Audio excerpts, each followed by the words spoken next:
Hello there, and welcome to my channel. I'm so glad you found your way here today. Tonight we're going to spend some time with a very old question, one that people have asked in every language and every age: what is the soul? We won't try to prove or disprove it. Instead, we'll simply wander through what humans have believed, discovered, and felt about this quiet, invisible part of themselves, from ancient tombs to modern laboratories. From Egyptian feathers to the sound of a familiar voice.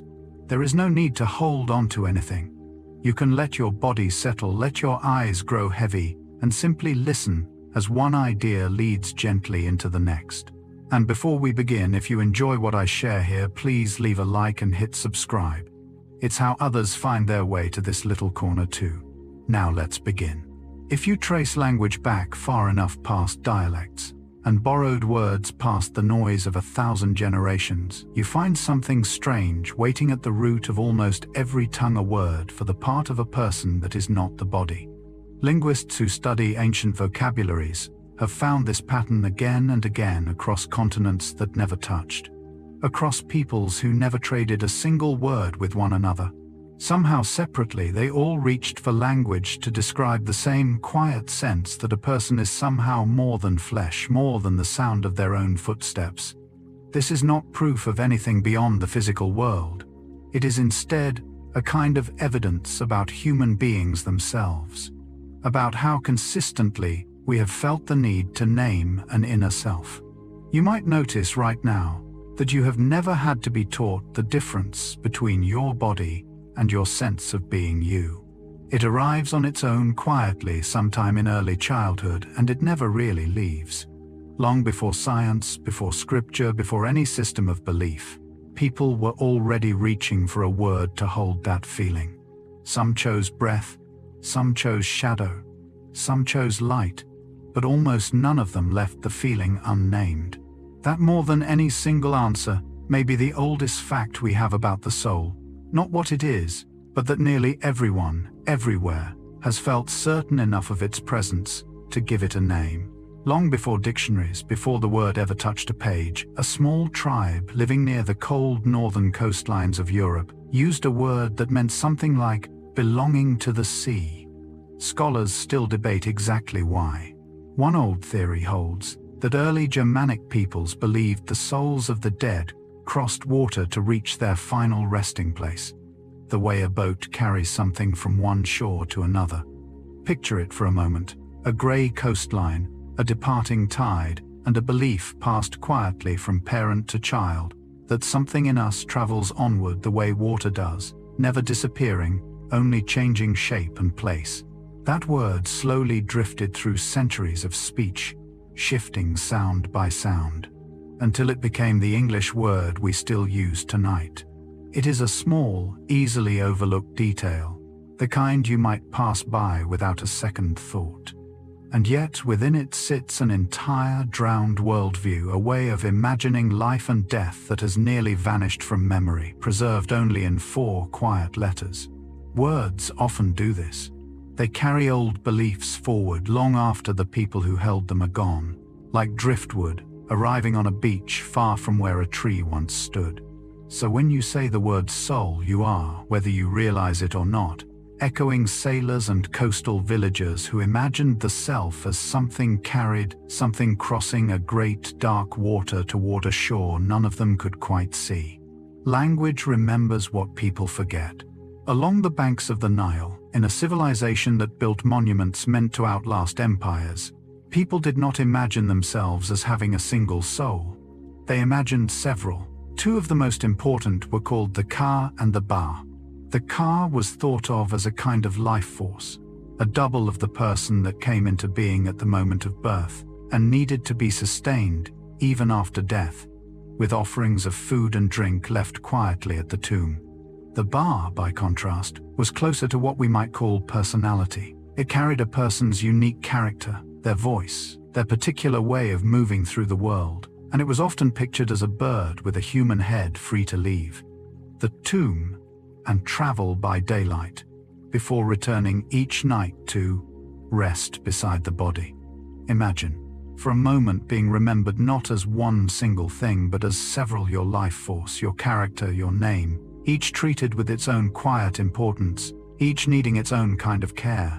Egyptian tombs were built with this belief in mind, filled with food, furniture, and small carved figures, meant to serve these different parts of the self for eternity. It was in its own way an extraordinarily generous idea that a person is layered, complicated, made of more than one kind of aliveness, and it suggests something worth sitting with tonight, that even thousands of years ago people already sensed that no single word could hold the whole of who someone is. Here is something you might not expect. The very word we now use for the mind, psychology, is built from a Greek word that once meant nothing more than breath. Before psyche described thought, before it described feeling, it simply described the air moving in and out of a living chest. The two ideas were once inseparable.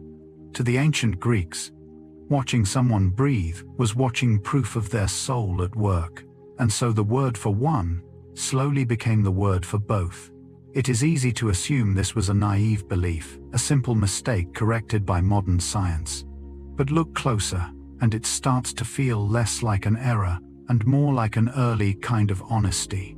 Breath was, after all, the one thing every living person shared. The one rhythm, present in sleep, in fear, in joy, in the final moments of life. You are, right now, taking that same ancient evidence into your own body, quietly, without needing to think about it. Every slow breath tonight is the very thing the Greeks once pointed to when they tried to describe what made a person alive at all. Over centuries, the word psyche drifted away from breath and toward thought, feeling, and identity. But the thread was never fully cut. It carried its old meaning forward, hidden inside a modern word, the way a river carries silt from mountains no one visiting the coast will ever see. Breath became mind. Mind became self. And somewhere in that long drift, the ancient and the modern quietly touch. Picture for a moment a soul with two very different temperaments, living inside the same person. In classical Chinese, thought this was not a metaphor, but a description of how the self was believed to be built. The Han was considered light, active, and closely tied to a person's thoughts, dreams, and waking consciousness, the part most likely to wander during sleep or leave the body in moments of illness. The Po, in contrast, was considered heavier, more physical, bound closely to the body itself, to instinct, to the simple animal fact of being alive. Together, these two souls were thought to balance one another, the light and the heavy, the wandering and the grounded, much the way breath and heartbeat work together, without either one needing to be in charge. You may recognize something of this balance in your own quiet moments, a mind that drifts freely, even while the body stays still and steady beneath it. Traditional funeral rites in China were shaped around the fate of these two souls, with rituals meant to help the Han ascend gently, while the Po remained closer to the earth, cared for near the resting place of the body. It is a strikingly practical belief in its own way. Rather than asking the self to be one single, uncomplicated thing, this tradition simply allowed for two, each with its own nature, each honored differently. There is something quietly comforting in that idea tonight, that a person was never expected to be simple, only whole. In the older philosophical texts of ancient India, thinkers spent centuries turning their attention inward, trying to locate exactly what stayed the same in a person, while everything else quietly changed. Moods shifted, bodies aged, thoughts came and went, like weather passing over a field. And yet, underneath all of it, these thinkers proposed there was something steady, something that did not rise and fall with circumstance. They called this the Atman, often translated simply as the true self. It was described not as a thought or a feeling, since both of those come and go, but as the quiet witness beneath them, the constant presence that notices thought and feeling happening at all. You might tonight feel a faint echo of this idea. Even as your thoughts drift and change from one sentence to the next, something in you remains simply quietly aware of listening. Ancient teachers used to ask their students a very old question: who is it that notices your thoughts? Not the thoughts themselves, but the one aware of them. This was not meant as a riddle to solve quickly, but as an invitation to sit patiently with not knowing. Across many centuries, entire schools of thought grew from this single question, some concluding the Atman was eternal, others debating its nature endlessly, but nearly all agreeing that beneath the noise of daily thought, something quieter persisted. Perhaps that is worth carrying with you tonight, not an answer, but simply the noticing itself steady beneath everything else. Before it meant soul, before it meant self, the Hebrew word nephesh pointed to something remarkably specific: the throat, the narrow passage where breath and hunger and thirst all pass through the body. It is a small, physical, almost humble beginning for a word that would later carry the entire weight of what it means to be a living being. Ancient Hebrew thought did not separate the soul neatly from the body the way later traditions sometimes would. Instead, nephesh described a whole living creature, body and breath together, unified rather than split into separate parts. A person did not have a nephesh the way you might have a possession. A person simply was a nephesh, a breathing, hungering, feeling whole. This is worth pausing on for a moment, because it quietly reshapes the question. Instead of asking where the soul is hidden inside the body, this older tradition asks something gentler. What does it mean to be a single, breathing, living thing at all? Right now, your own throat is doing exactly what it has done every moment of your life, without you needing to direct it, drawing air in, releasing it, sustaining the whole delicate arrangement of your body, without asking for thanks. The ancient Hebrews noticed this quiet, constant labor and gave it enormous meaning. They did not see breath as background noise to living. They saw it as evidence of life itself, worthy of its own sacred word. Perhaps tonight, as your own breath slows, you can let that old meaning rest gently in the back of your mind. Not a symbol, not a metaphor, simply the throat, simply the breath, simply the whole of you alive. Across the ancient world, separated by oceans, mountains, and centuries, with no contact between them, an unusual pattern quietly repeats itself. In Hebrew, the word for soul once meant throat. In Greek, it once meant breath. In Latin, the word anima, the root of our word animal, also meant breath or air. Sanskrit too carried breath at the center of its language for the self. In the very word prana, meaning life force or breath, none of these cultures borrowed the idea from one another. They arrived at it separately again and again, as though breath itself were quietly suggesting the answer. It makes a certain kind of sense when you think about it.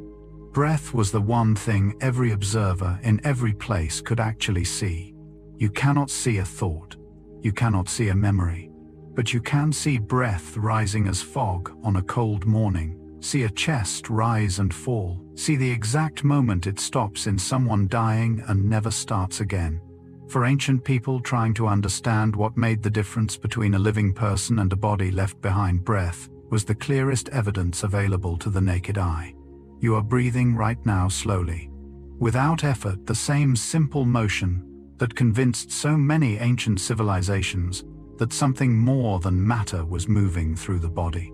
There is something quietly moving in that thought tonight, that this ordinary automatic rhythm, the one carrying you gently towards sleep, has been treated as sacred evidence of life by nearly every culture that has ever existed. You do not have to believe anything in particular about it.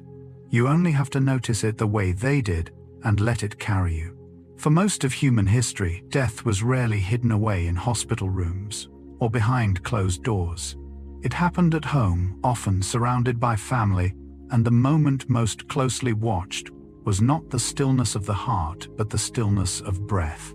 Historical accounts from many cultures describe loved ones gathering close in a person's final hours, listening for that last exhale, the one that would not be followed by another. In many traditions, this moment was described gently as the soul departing, slipping quietly out on that final breath and beginning some kind of onward journey. Some cultures believed windows should be opened at this moment to give the soul an easy path to leave. Others believed mirrors should be covered, so the departing soul would not become confused or trapped by its own reflection. These customs varied enormously from place to place, yet they shared a common tenderness, a desire to make the moment of death gentle, guided, cared for rather than frightening or abrupt. It is worth noticing how much attention this final breath received, how carefully people once listened for it, how much meaning they placed in something so quiet and so brief. Even now, hospice workers often describe a similar attentiveness in a person's final hours, a stillness in the room, a softening, as families gather close the way they always have. You do not need to carry any particular belief about where breath goes when it stops. You only need to notice tonight how gently people have always treated this smallest and most universal of moments. In ancient Rome, every person, regardless of wealth or status, was believed to be born alongside an invisible companion called a genius, a personal guiding spirit that accompanied them from birth until death. This was not the same as our modern word genius, which today describes exceptional talent. To the Romans, everyone had one, not just the gifted or the remarkable. It was simply part of being born a person at all. This genius was thought to shape a person's character, their instincts, their particular way of moving through the world, almost like an inner compass, quietly guiding decisions from somewhere just out of sight. On a person's birthday, Romans would make small offerings not only to celebrate another year of life, but specifically to honor this guiding spirit that had walked beside them through it. You might notice tonight that this old idea is not so far from a feeling many people still describe quietly to themselves, a sense of some inner voice, some steady internal presence, gently nudging them one way or another through difficult decisions. The Romans simply gave that feeling a name and a birthday of its own. Households too were believed to have their own guiding spirit watching over the family, the way a personal genius watched over an individual. It was a worldview built on companionship, on the comforting idea that no one moved through life entirely alone, that some quiet, guiding presence walked beside every person from their very first breath. Perhaps tonight, you can let yourself imagine something similar resting quietly beside you as you drift towards sleep. Among some indigenous peoples of Siberia, the self was traditionally understood not as one soul, but as several, each with its own particular role to play in keeping a person alive and whole. One might be responsible for breath, another for shadow, another for a person's reflection in water, another still for their dreaming mind while asleep. Shamans in these traditions were believed to be capable of a very particular kind of work, journeying out to search for a lost or wandering soul when someone fell seriously ill, guiding it gently back to where it belonged, inside the body. Illness itself was often explained this way, not simply as something wrong with the body, but as a sign that some part of the self had strayed too far and needed to be called quietly home. There is something tender in this idea, if you sit with it for a moment. It imagines healing not as a purely physical repair, but as a kind of reunion, a gathering back together of pieces that had drifted apart. You might think tonight of your own scattered thoughts throughout a long day, how attention wanders from task to task, place to place, worry to worry, rarely settling in one spot for long. These traditions would have understood that scattering completely, would have seen it as simply another part of being alive, another moment when some piece of you needed gently calling back.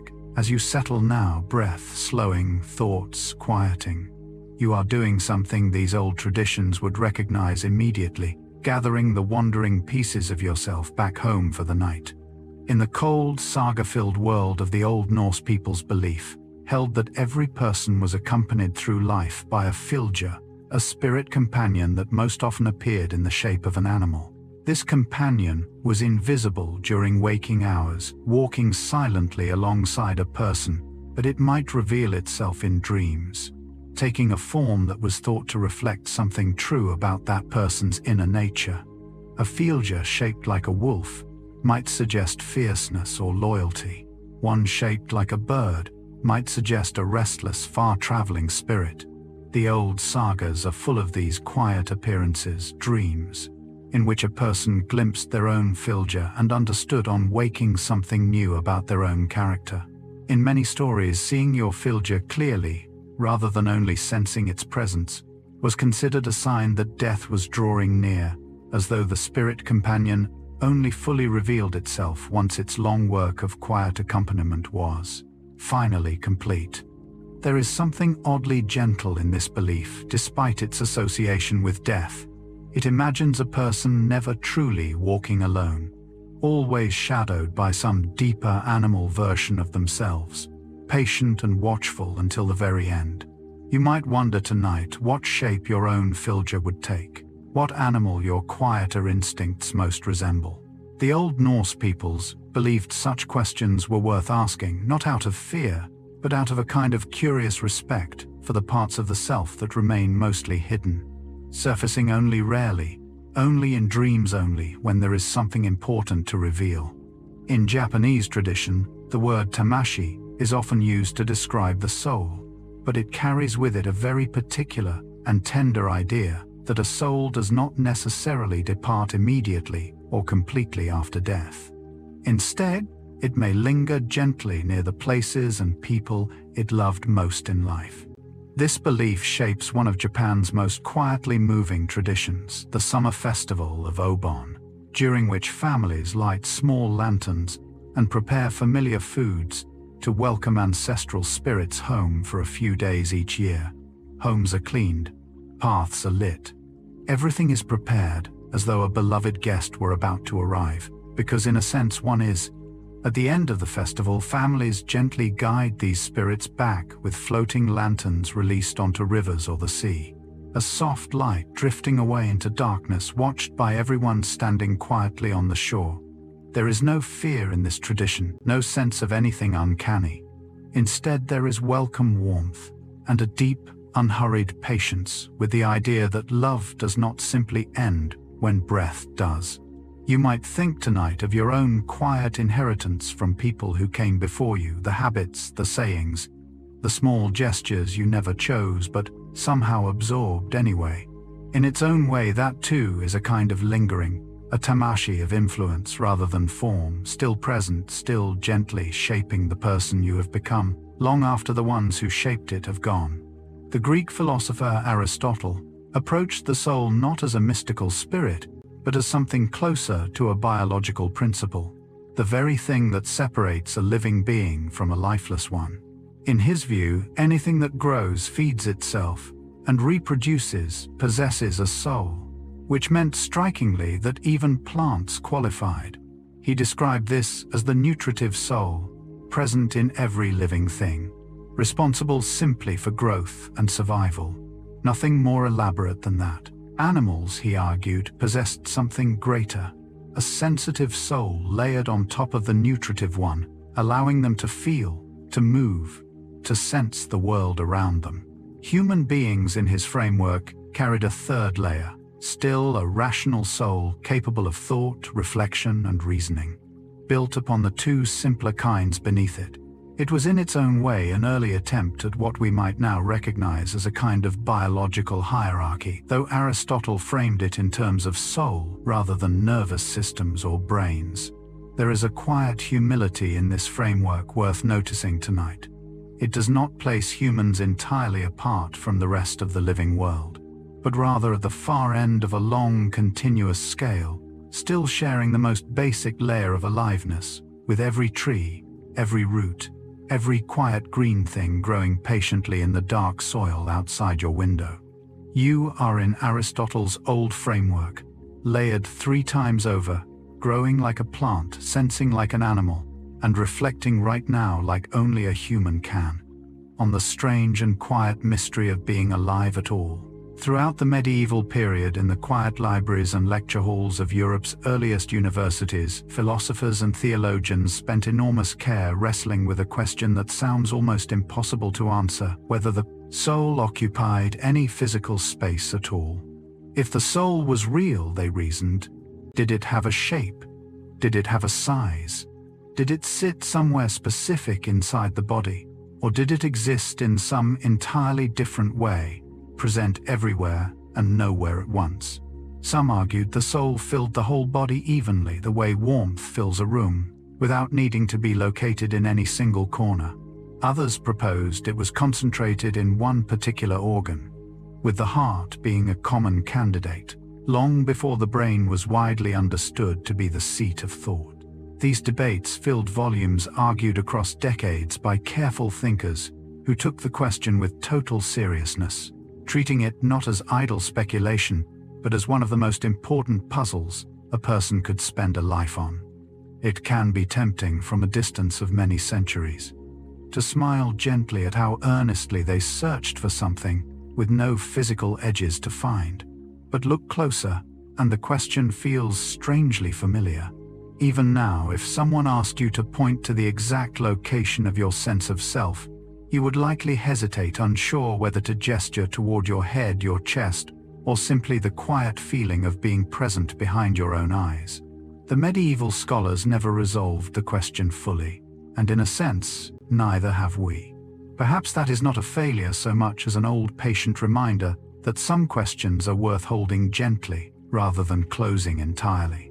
In the early 1900s, an American physician named Duncan McDougall set out to answer a question few had dared to test directly: whether the soul had physical weight.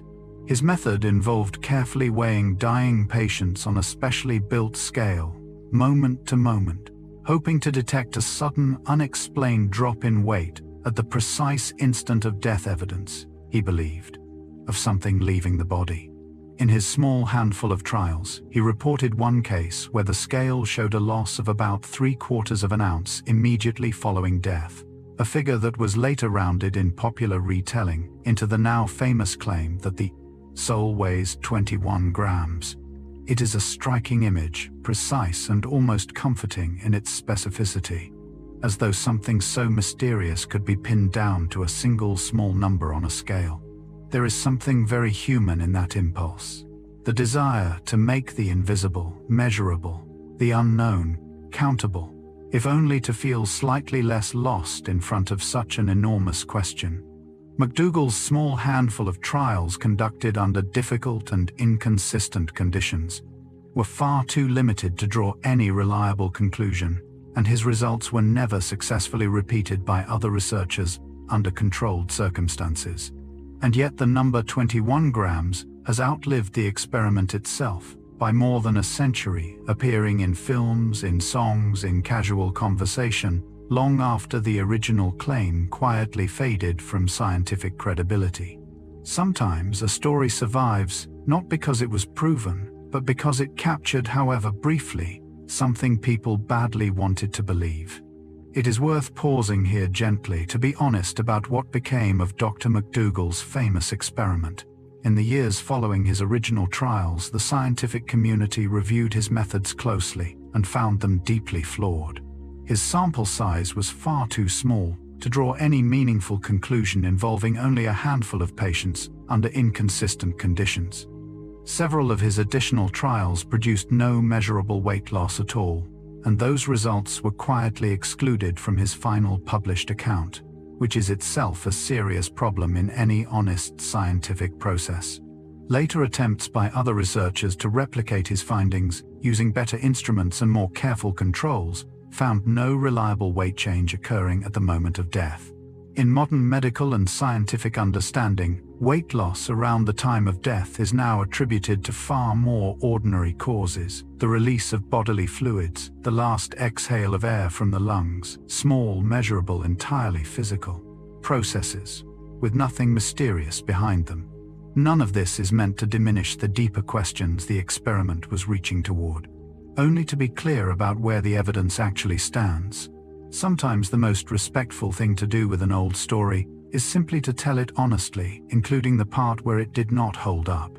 The soul, whatever it is, was never something a bathroom scale from 1907 could hope to capture. And there is, in its own way, something reassuring in setting the number down and letting the deeper question remain open, unmeasured, unresolved, exactly as it was before anyone tried to weigh it. Even now, more than a century after Dr. McDougall's flawed experiment was quietly dismissed by careful science, the number 21 grams continues to surface everywhere, in film titles, in song lyrics, in offhand comments people make without knowing where the idea originally came from. This is a curious thing about stories, especially stories that touch on death and meaning. Their emotional power can outlast their factual accuracy by a very long time. A number that was never properly proven has, in some quiet cultural sense, become almost as well known as the soul itself. It raises a gentle question worth sitting with tonight, not about the soul but about us. Why do certain ideas persist so stubbornly, long after the evidence beneath them has been set aside? Perhaps it is because the image is so simple, so human in scale.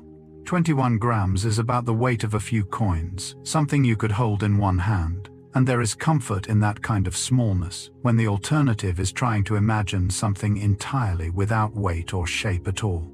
People do not always hold on to ideas because they are true. Sometimes they hold on to them because they are useful, because they offer some small, graspable image for a feeling too large to otherwise picture. You do not need the number to be accurate to notice what it was reaching for. Some quiet, universal hope that whatever makes a person feel like themselves does not simply vanish, weightless and unnoticed, the moment their breathing stops. Across many ancient and traditional cultures, dreaming was not understood the way modern science understands it today, as neural activity occurring within a resting brain. Instead, it was often explained as something far more literal, the soul temporarily leaving the sleeping body to wander freely through other places, other times, sometimes even other worlds, before returning quietly by morning. This belief appears in various forms among indigenous peoples of North America, among traditional communities in parts of Africa and Southeast Asia, and in the folklore of medieval Europe. It offered a strangely satisfying explanation for why dreams so often feel real while they are happening, why a dreamer can visit a childhood home long since torn down, or speak with someone who has been dead for years as vividly as if they were standing right there in the room. If the soul itself was doing the traveling, then of course the experience would feel undeniably real, more like a journey than an illusion. Many cultures built careful customs around this belief. Waking a sleeper too abruptly was sometimes considered dangerous. Out of fear, the soul might not have time to safely return to the body before consciousness snapped back. You might notice tonight a small echo of this old idea in your own experience of dreams, that particular disoriented feeling in the first moment of waking, as though some part of you is still catching up, still making its way back from somewhere far away. As you drift closer to sleep now, you do not need to fear that feeling. You only need to let it happen, slowly, gently, the way it always has. In many traditional cultures that believed the soul wandered during sleep, a very particular kind of caution grew up around the act of waking someone. If the soul truly left the body each night to travel elsewhere, then waking a sleeper too abruptly, too sharply, risked a serious danger. The soul might not have enough time to find its way back before the body's startled awake, potentially leaving a person confused, unwell, or in more serious traditions, permanently altered. Because of this, many cultures developed gentle customs, specifically designed around waking others slowly.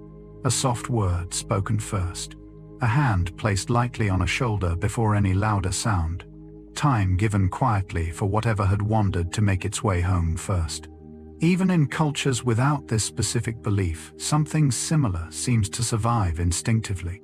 Most people still feel a natural discomfort at being woken too harshly, a lingering disorientation that takes a moment to shake off, as though some part of the mind genuinely does need time to catch up with the body. There is a tenderness in these old customs worth carrying with you tonight. This idea that waking should never be rushed, that whatever has wandered off during rest deserves a slow, unhurried return rather than a sudden, jarring pull back into full alertness. You do not need to wake up anytime soon. There is nowhere else you need to be tonight, nothing pulling at you to return too quickly. Whatever quiet part of you might be wandering can take exactly as long as it needs, drifting gently, unhurried, safe. Long before writing, before farming, before any city had ever been built, early humans were already burying their dead with unmistakable care. Archaeologists have uncovered burial sites, more than 100,000 years old, containing something remarkable: bodies deliberately arranged, sometimes curled gently as though sleeping, occasionally accompanied by small objects placed carefully beside them. This kind of intentional burial tells us something quietly profound about our earliest ancestors. A body left carelessly is simply a body. A body arranged with care, surrounded by small chosen objects, suggests something more, some early belief that death was not a complete ending, that something about the person still deserved attention, still deserved tenderness. We cannot ask these early humans exactly what they believed. They left no written explanation, no sacred text describing their theology. And yet the evidence itself speaks quietly across an unimaginable span of time. Whatever word they might have used, whatever story they told themselves around a fire about what happens after breathing stops, they were already treating death as something worth marking with, ritual worth marking with care. This means the question you are quietly considering tonight, what happens to the part of a person that makes them feel like themselves, is not a modern question at all. It is closer to being one of the very oldest questions our species has ever asked, carried forward generation after generation for well over 1,000 centuries each, one adding its own small answer to a conversation that has never fully closed. Among the most striking discoveries in ancient burial sites is a very particular detail found again and again across wildly different times and places: red ochre, a naturally occurring pigment, sprinkled or smeared carefully over the bodies of the dead. This pattern appears in burial sites across Europe, Africa, and Asia, spanning tens of thousands of years, used by peoples who had no contact with one another and no shared language to explain why. Researchers have proposed several possible reasons, but one of the most widely discussed is symbolic. Red ochre resembles blood, the visible color of life itself, and its presence on a body may have represented an attempt to preserve or protect something vital, something meant to continue rather than simply end. Imagine for a moment a small community gathered around a grave many thousands of years ago, carefully preparing this red pigment, applying it with deliberate attention rather than haste. Whatever specific belief moved their hands, the gesture itself speaks clearly across the enormous gap of time separating them from us. This death mattered.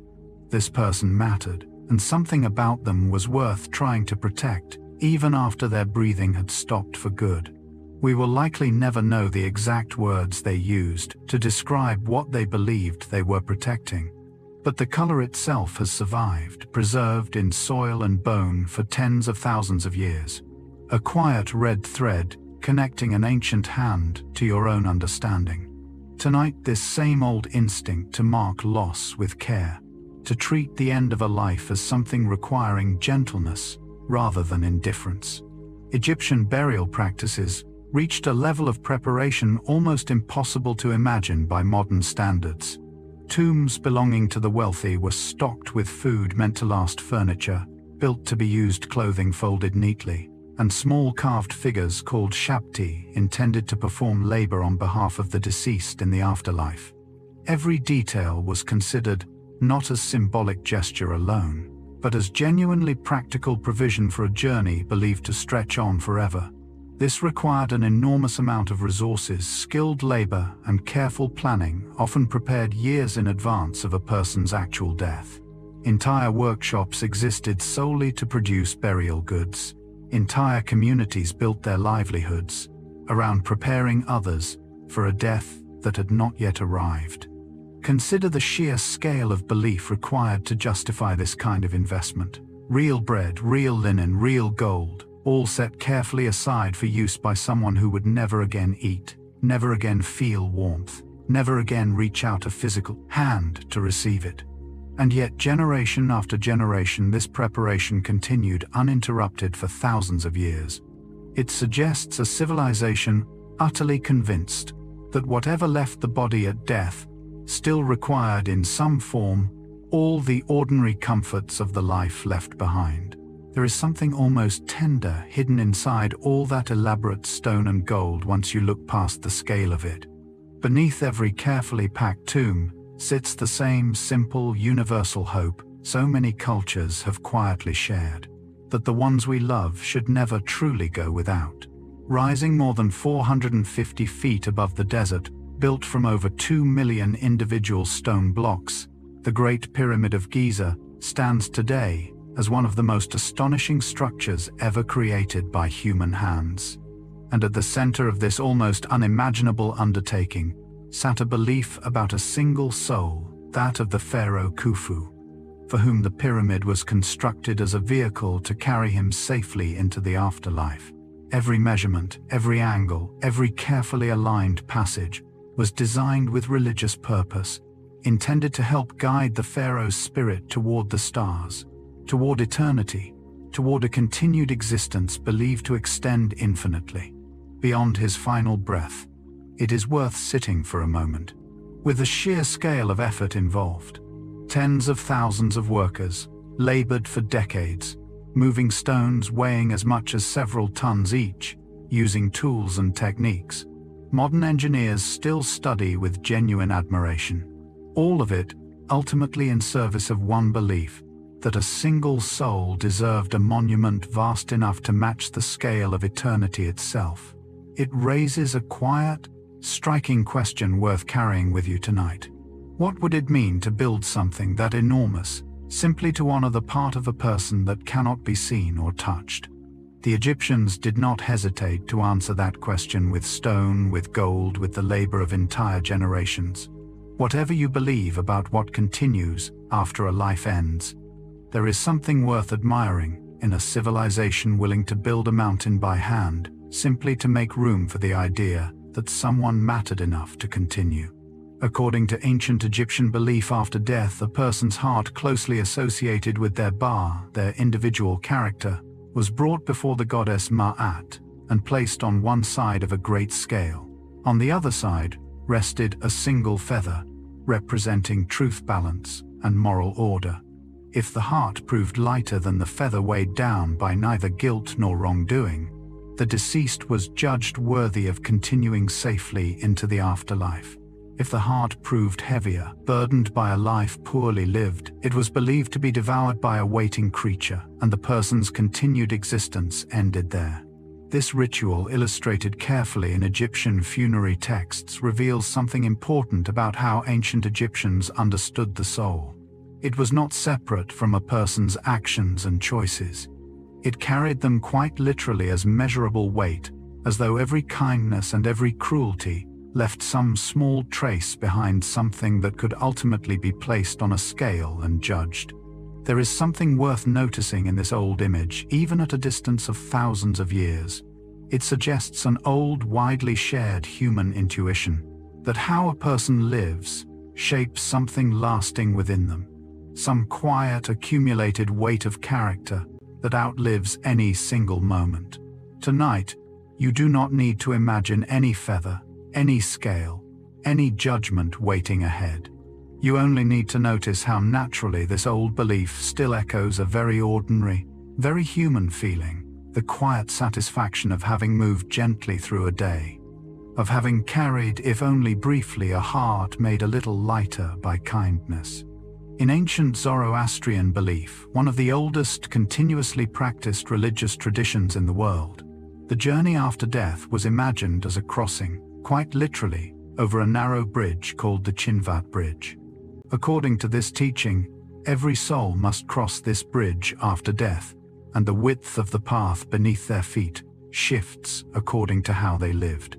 For a soul that moved through life with honesty and kindness, the bridge was said to widen generously, easy and stable to walk.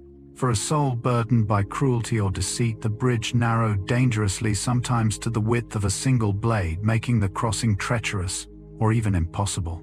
This image captures something quietly powerful about how this tradition understood the soul's relationship to a person's daily choices. The path forward was never fixed in advance.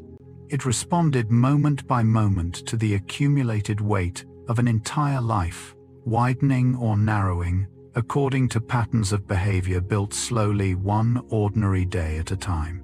There is a comforting practicality hidden inside this ancient image worth carrying with you tonight.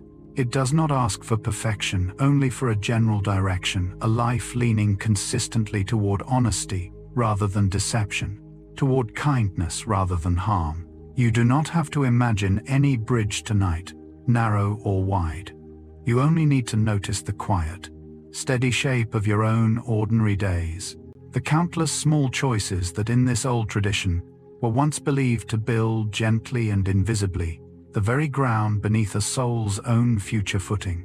Buddhist philosophy, developed and refined continuously for roughly 2,500 years, takes a strikingly different approach to the soul than many other traditions explored so far.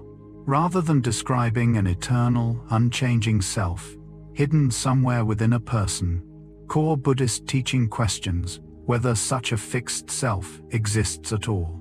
This idea, known as anatta, or non-self, suggests that what people commonly call the soul is actually something closer to a constantly shifting process, a flowing sequence of thoughts, sensations, and experiences with no single unchanging core holding it all together.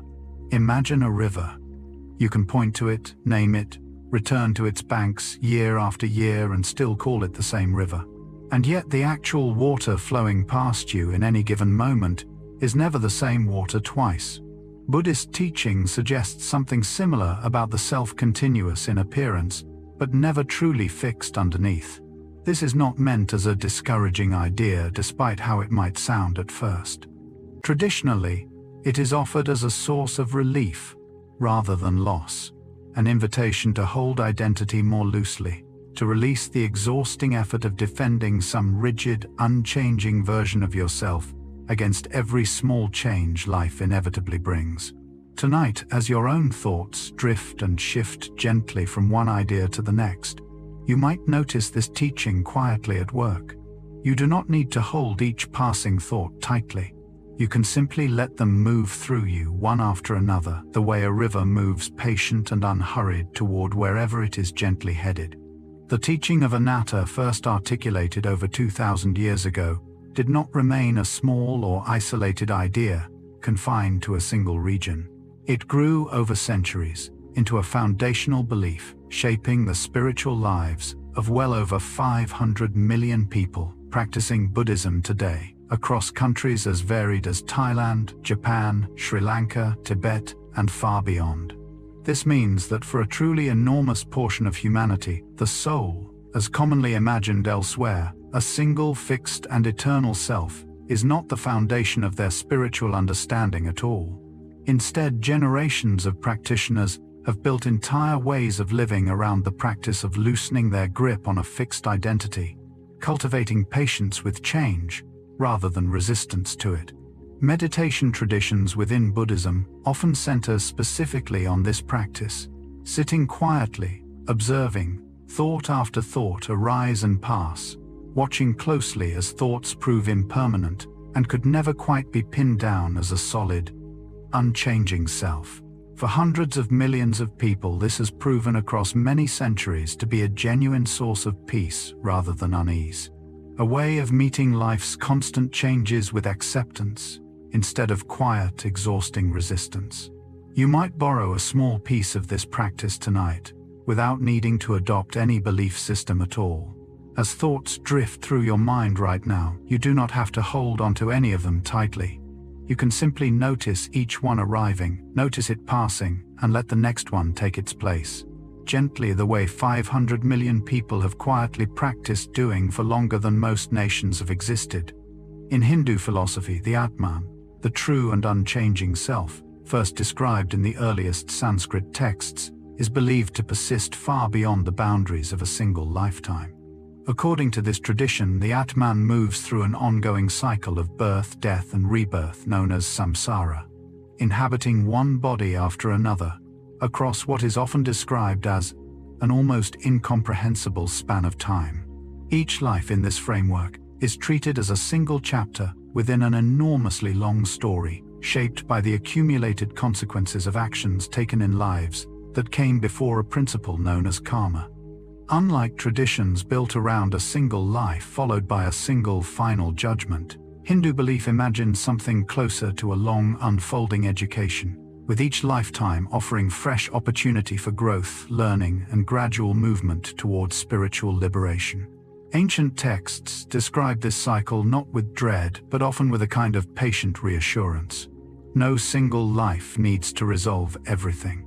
No single mistake is treated as final and unforgivable. There is time. In this worldview, an almost unimaginable amount of it unfolding gently across lifetimes, rather than compressed into the pressure of just one. You might find something quietly relieving in that idea tonight, even without adopting its full theology. Whatever pressure you may carry about needing to have everything figured out, everything resolved by tomorrow morning, you can just for tonight set a small piece of it down. There is no need to finish every thought before sleep.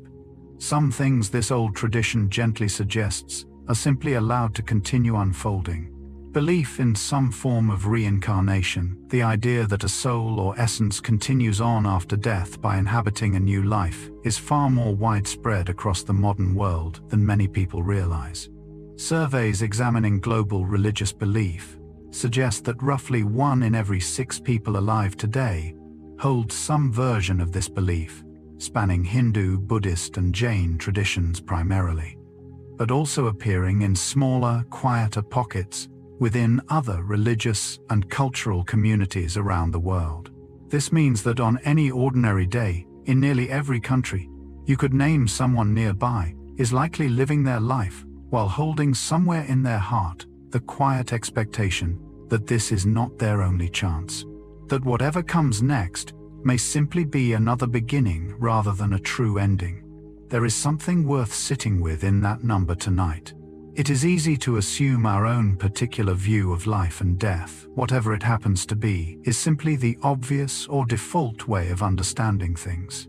But across the full breadth of humanity, belief is remarkably varied, remarkably personal, shaped by geography, culture, family, and centuries of inherited tradition, passed quietly from one generation to the next. You do not need to share this particular belief to appreciate what it represents. An enormous ongoing human conversation about mortality, continuation, and meaning, one that has been unfolding for thousands of years and will likely continue long after tonight. Whatever your own view happens to be, you are, in this moment, part of that same long conversation, simply by having wondered about it at all. Among the oldest written stories in human history, preserved on clay tablets from ancient Mesopotamia, is a description of the afterlife, strikingly different from the vivid, hopeful visions found in later traditions. The Mesopotamian underworld, sometimes called the Land of No Return, was imagined as a dim, dusty place, where the dead wandered, quietly eating dust and clay, stripped of the vividness and vitality they had known in life. Unlike Egyptian belief, which imagined an afterlife of continued abundance, or Hindu belief, which imagined ongoing cycles of renewal, this early Mesopotamian vision offered something far more subdued, a soft gray continuation rather than punishment or reward. What is striking about this belief is not its bleakness, but its honesty. These ancient people, among the very first to leave written records at all, did not feel compelled to promise their dead an especially comforting fate. They simply described what they believed was likely true, a quiet, shadowy continuation, neither glorious nor terrible, simply muted the way a familiar room looks different in the last dim light before nightfall. There is something oddly steadying in this old honesty worth considering gently tonight. Not every culture that believed in a soul's continuation felt the need to make that continuation sound extraordinary. Some simply trusted that existence itself, in whatever quiet form it might take, was worth acknowledging honestly, without embellishment. Perhaps that same quiet trust is enough for you tonight too. No promise of anything extraordinary required, only the simple, steady trust that rest will come gently, the way it always has. Historians tracing the development of Western philosophical thought about the soul often point to a long, slow current of influence flowing from ancient Egypt into ancient Greece, carried across centuries, through trade, travel, and the gradual exchange of ideas between neighboring civilizations around the Mediterranean. Egyptian concepts of an immortal soul, judged after death, according to the weight of a person's actions, appear to have shaped, at least in part, the later Greek philosophical traditions that would eventually produce thinkers like Pythagoras and Plato. These Greek philosophers took the older Egyptian framework and reshaped it into something new, less tied to specific ritual, and more oriented toward abstract reasoning, toward questions of logic, ethics, and the nature of reality itself. This is worth noticing gently, because it reveals something important about how ideas about the soul have never developed in true isolation. No single civilization invented the concept alone, sealed off from every other tradition around it. Instead, belief moved the way water moves, following trade routes, following conversation, following curious travelers, carrying old questions into new lands where they were reshaped, refined, and passed along again. The very philosophical traditions that would eventually shape centuries of Western thought about the soul traditions, still quietly influencing modern conversations, even now carry within them a distant Egyptian inheritance. Filtered slowly through Greek reasoning over hundreds of years, ideas, it turns out, are rarely born from nothing. They are almost always carried gently from somewhere older, reshaped by each new mind that receives them, the way a story softens and shifts slightly each time it passes from one voice to the next. The Greek philosopher Plato proposed something quietly radical in his writings, that the soul did not begin at birth, but existed long before the body it would eventually inhabit, and would continue existing long after that body had died. In his view, the soul was immortal, eternal, temporarily housed within a physical form for the duration of a single life, the way a traveler might rest for a season inside a house that was never truly their permanent home. Plato illustrated this belief through vivid philosophical dialogues, describing the soul as having glimpsed pure, perfect truths before birth, truths that human beings spend their entire lives trying to dimly remember, half recalled, half forgotten, glimpsed only in fleeting moments of insight or beauty. Learning itself in this framework was not really about gaining entirely new knowledge, but about remembering something the soul had always known, buried beneath the fog of physical existence. There is something quietly moving in this old idea worth sitting with tonight.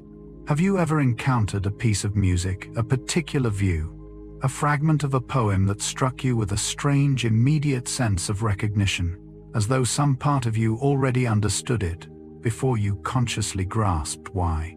Plato might have called that a small flicker of the soul's older memory surfacing briefly through the noise of ordinary life. You do not need to accept his full philosophy to notice the shape of the feeling he was describing. Some things do seem to arrive already familiar, already understood somewhere deeper than conscious thought, the way sleep itself will soon arrive tonight, familiar and welcome however long it has been since you last visited it.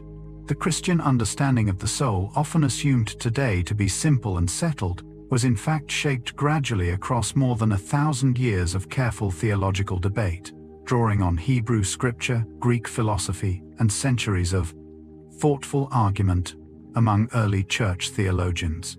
Questions considered included whether the soul was created individually for each person, or somehow passed down through generations, whether it existed before birth or came into being at the moment of conception, and precisely how it related to the body during earthly life and after death. Influential thinkers across many centuries, including figures writing in the early centuries after Christ, and later medieval scholars working within growing universities, Each contributed layers of reasoning, revision, and refinement to what would eventually become widely accepted Christian doctrine. This long, patient process is easy to overlook today, when the idea of an eternal soul bound for judgment can feel to many like something simple and unquestioned. But the actual history reveals careful, often difficult intellectual labor, generations of thinkers wrestling honestly with enormous, unresolved questions, gradually shaping answers that would go on to influence the spiritual lives of billions of people across the centuries that followed. There is something worth appreciating in this slow, careful history tonight. Even ideas that eventually come to feel settled and certain often began as open questions, argued over, patiently revised, repeatedly refined slowly by careful minds across many generations. You do not need every question in your own life resolved by morning. Some answers, this long history gently suggests, are simply allowed to take their time.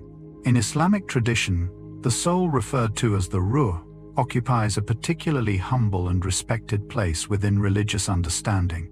Rather than being fully explained or clearly defined, the ruh is treated according to Islamic scripture as knowledge, belonging ultimately to God alone, something human beings are given only limited understanding of, regardless of how much they might wish to fully grasp its nature. This is a striking theological stance worth noticing closely. Many traditions attempt detailed, layered explanations of exactly what the soul is, how it is structured, or precisely how it separates from the body. Islamic tradition instead approaches the ruh with a kind of respectful restraint, acknowledging clearly that some mysteries are simply not meant to be fully solved by human reasoning alone. This does not mean the soul is treated as unimportant. Quite the opposite.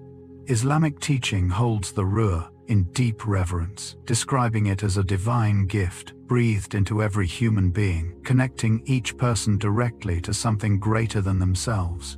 But its precise mechanics, its exact nature, remain deliberately, intentionally left unexplained. There is a quiet wisdom in that restraint worth carrying with you tonight. Not every mystery needs to be fully solved in order to be honored. Not every question requires a complete answer before it can be treated with respect, with care, with patience.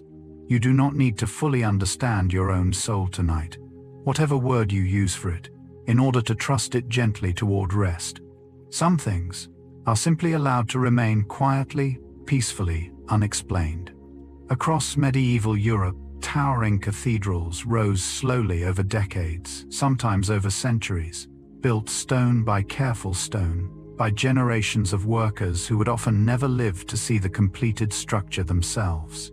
These enormous undertakings were driven by a central religious purpose, the belief that beautiful, sacred spaces could help guide the souls of the faithful towards salvation, offering a physical setting worthy of the enormous spiritual stakes believed to be involved. Every architectural choice carried intended meaning.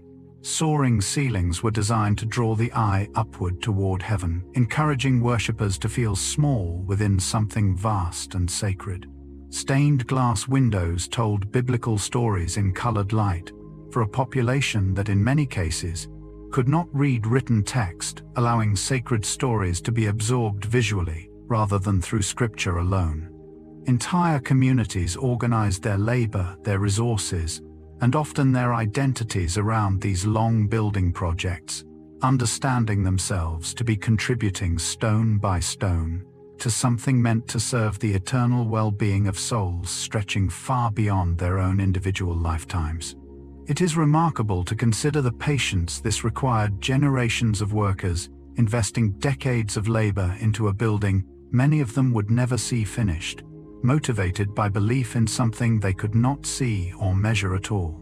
There is something quietly moving in that patience worth carrying with you tonight. Some things are built slowly, invisibly, across long stretches of time, not because their maker will see the result, but simply because the effort itself was considered worthwhile. For more than 2,000 years, Confucian tradition in China has placed deep importance on honoring the souls of ancestors, treating remembrance itself as a central moral and spiritual duty, rather than an optional gesture of sentiment. Households traditionally kept ancestral tablets, small inscribed markers representing deceased family members, placed in positions of honor within the home, and regularly presented with offerings of food, incense, and quiet acknowledgement. These rites were not treated as mere formality. Confucian teaching held that filial piety, the deep respect owed to parents and ancestors, did not end simply because a person had died. It continued, expressed now through careful remembrance rather than direct care, through ritual rather than conversation. Family gatherings, particularly around specific seasonal festivals, often centered on these acts of remembrance, with entire extended families returning to ancestral homes or grave sites to tend to graves, share meals, and speak quietly of those who had come before them. This tradition suggests something worth sitting with tonight. The belief that a soul's continued place within a family did not depend on grand theological claims about the afterlife, but simply on the ongoing faithful attention of those left behind. As long as someone remembered, as long as someone still set a place, still spoke a name, the ancestor remained in some quiet and meaningful sense still present. You likely carry your own small version of this practice, perhaps without ever naming it that way, in the stories you retell about people no longer here, in the recipes, the sayings, the small habits passed down without much thought. That too is a kind of ancestral rite, quietly continuing generation after generation. Anthropologists studying human cultures across every inhabited continent have found something remarkably consistent beneath enormous surface differences. Nearly every documented culture, regardless of geography, language, or historical era, has developed some form of funeral rite specifically concerned with the fate of the soul. The details vary enormously. Some cultures cremate, some bury, some build elaborate tombs, while others release bodies gently into rivers or the open sea. Some believe in reincarnation, others in eternal judgment, others in quiet ancestral presence lingering nearby. And yet beneath all this variation sits a shared underlying pattern. Death is treated everywhere as a moment requiring ritual, requiring care, requiring some form of acknowledgement that something more than a body has come to an end. This consistency, appearing independently across cultures with no historical contact with one another, suggests something deeply rooted in human nature itself, rather than something learned from any single source.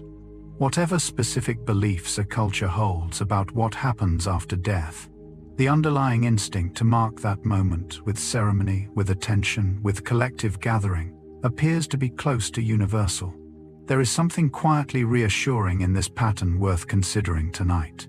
Whatever your own beliefs happen to be about the soul, about what continues and what does not, you share this same deep, old instinct with essentially every human community that has ever existed. The simple, powerful sense that a life once lived deserves to be marked, remembered, and honored, rather than allowed to pass by unacknowledged. Demographic researchers attempting to estimate the total number of humans who have ever lived across the entire span of our species' existence arrive at figures that are difficult to hold in the mind all at once. Careful calculations, accounting for population growth, historical birth rates, and the enormous stretch of prehistoric time before written records began, suggest that somewhere above 100 billion human beings have lived and died before the population alive today. Consider what that number actually contains. Every single one of those 100 billion lives held its own private world, its own particular way of loving, fearing, hoping, and wondering about exactly the same questions you have been sitting with tonight. Each one breathed, each one dreamed, each one in some form wondered quietly what made them feel like themselves. And each one eventually stopped breathing, leaving behind whatever answer they had managed to find, or the questions still gently unresolved. Almost none of their individual names survive today. Almost none of their particular thoughts, their particular voices, their particular ways of laughing remain anywhere except in the faint traces passed down through descendants who never consciously chose to carry them. And yet in some quiet sense, all of them are still present, folded invisibly into the billions of lives being lived right now, including your own. You are not simply one small life set apart from all the others who came before. You are, in some real sense, the current edge of an enormous unbroken continuation, 100 billion lives deep, still quietly unfolding tonight through you. Across every one of those 100 billion lives, spanning tens of thousands of years, and every corner of the inhabited earth, each person carried some version of the same quiet, private sense. A feeling of being present, of being someone rather than simply something, of experiencing their own particular existence from the inside rather than merely occupying space in the world. They gave this feeling different names depending on where and when they happened to be born. Breath, shadow, guiding spirit, unchanging witness, wandering companion. The specific word changed endlessly across cultures and centuries, but the underlying experience being pointed toward seems to have remained remarkably consistent, a felt sense of inner presence, quiet and constant, accompanying every waking moment of an ordinary life. You are carrying that exact same felt sense right now, in this very moment, whatever word you personally reach for to describe it. It is the quiet thing noticing these words as you read them.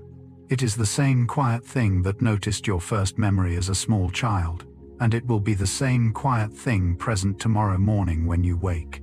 Every one of those 100 billion people before you reached in their own way for language capable of naming this feeling, and every one of them in their own quiet way succeeded, at least partially, at least enough to build entire civilizations, entire traditions, entire histories of careful thought around it. Tonight, you do not need to find the perfect word for it yourself. You only need to notice that it is there quietly, patiently, the same steady presence that has accompanied every human life that has ever been lived. For more than a century, scientists studying the human brain have searched carefully for some specific location, some particular cluster of neurons that might account for a person's sense of being a unified self.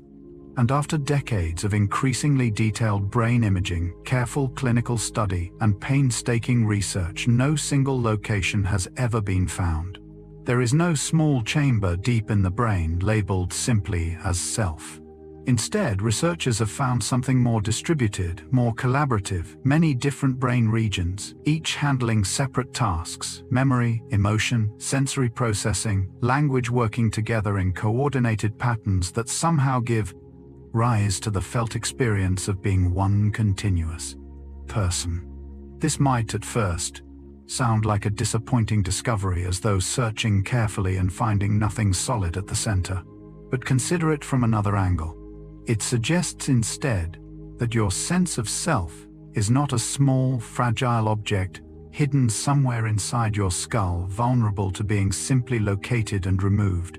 It is something more like a symphony, arising from many instruments playing together, none of which alone could produce the full sound, yet together creating something whole, coherent, and unmistakably yours. You do not need to locate this symphony exactly to trust that it is playing.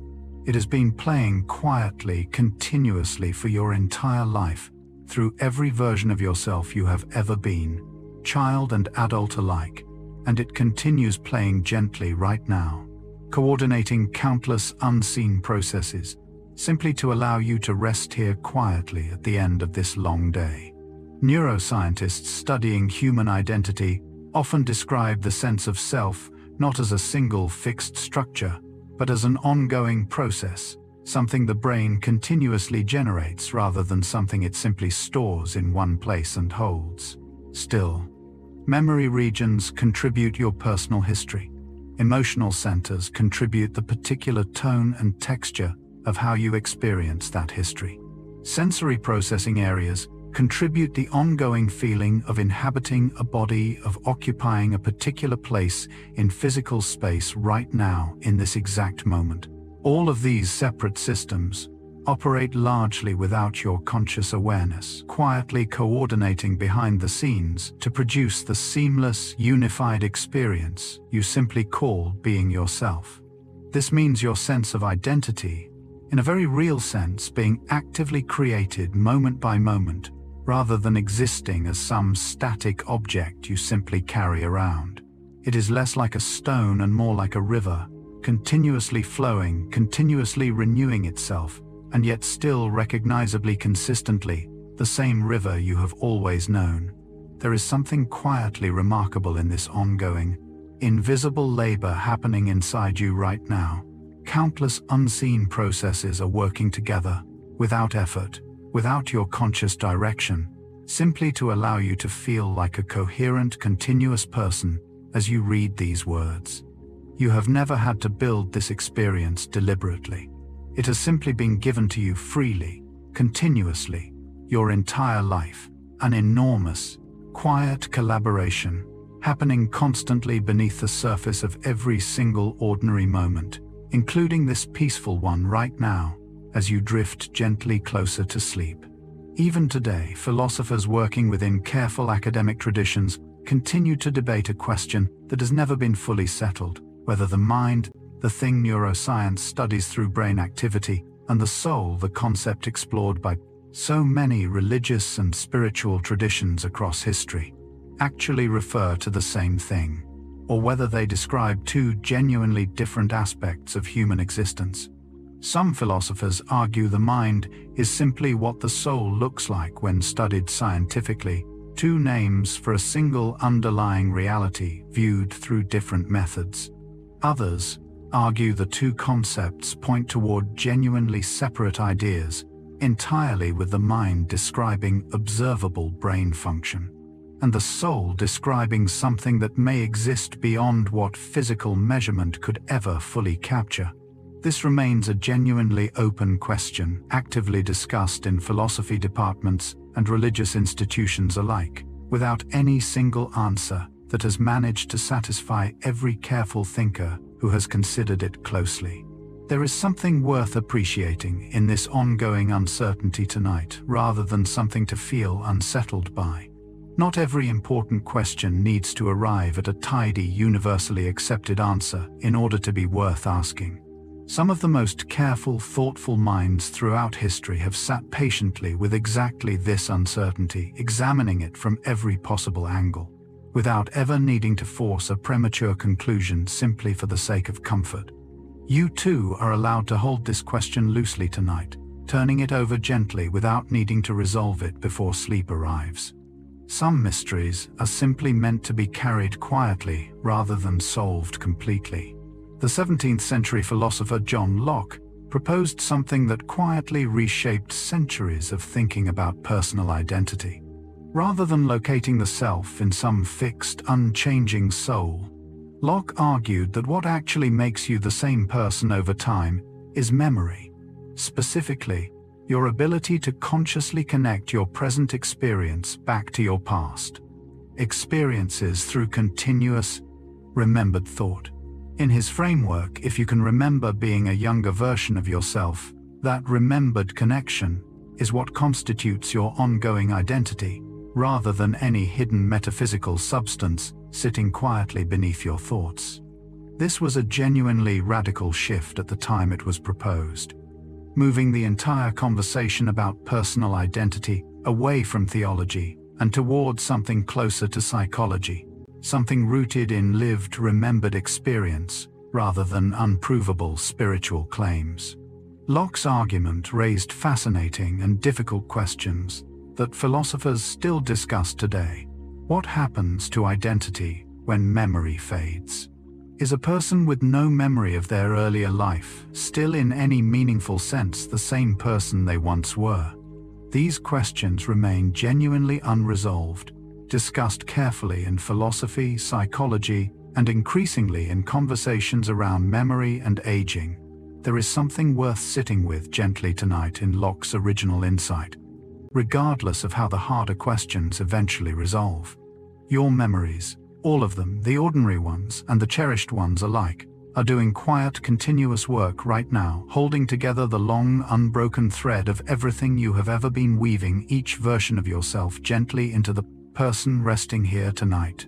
Consider for a moment one particular memory from your own childhood, something small and ordinary, perhaps the sound of a particular room, the taste of a familiar meal, the specific feeling of a certain afternoon light. According to Locke's framework, and to much of the psychological research that has followed since, that small remembered moment is not simply something you carry alongside your identity. It is, in a real sense, part of what constitutes your identity in the first place.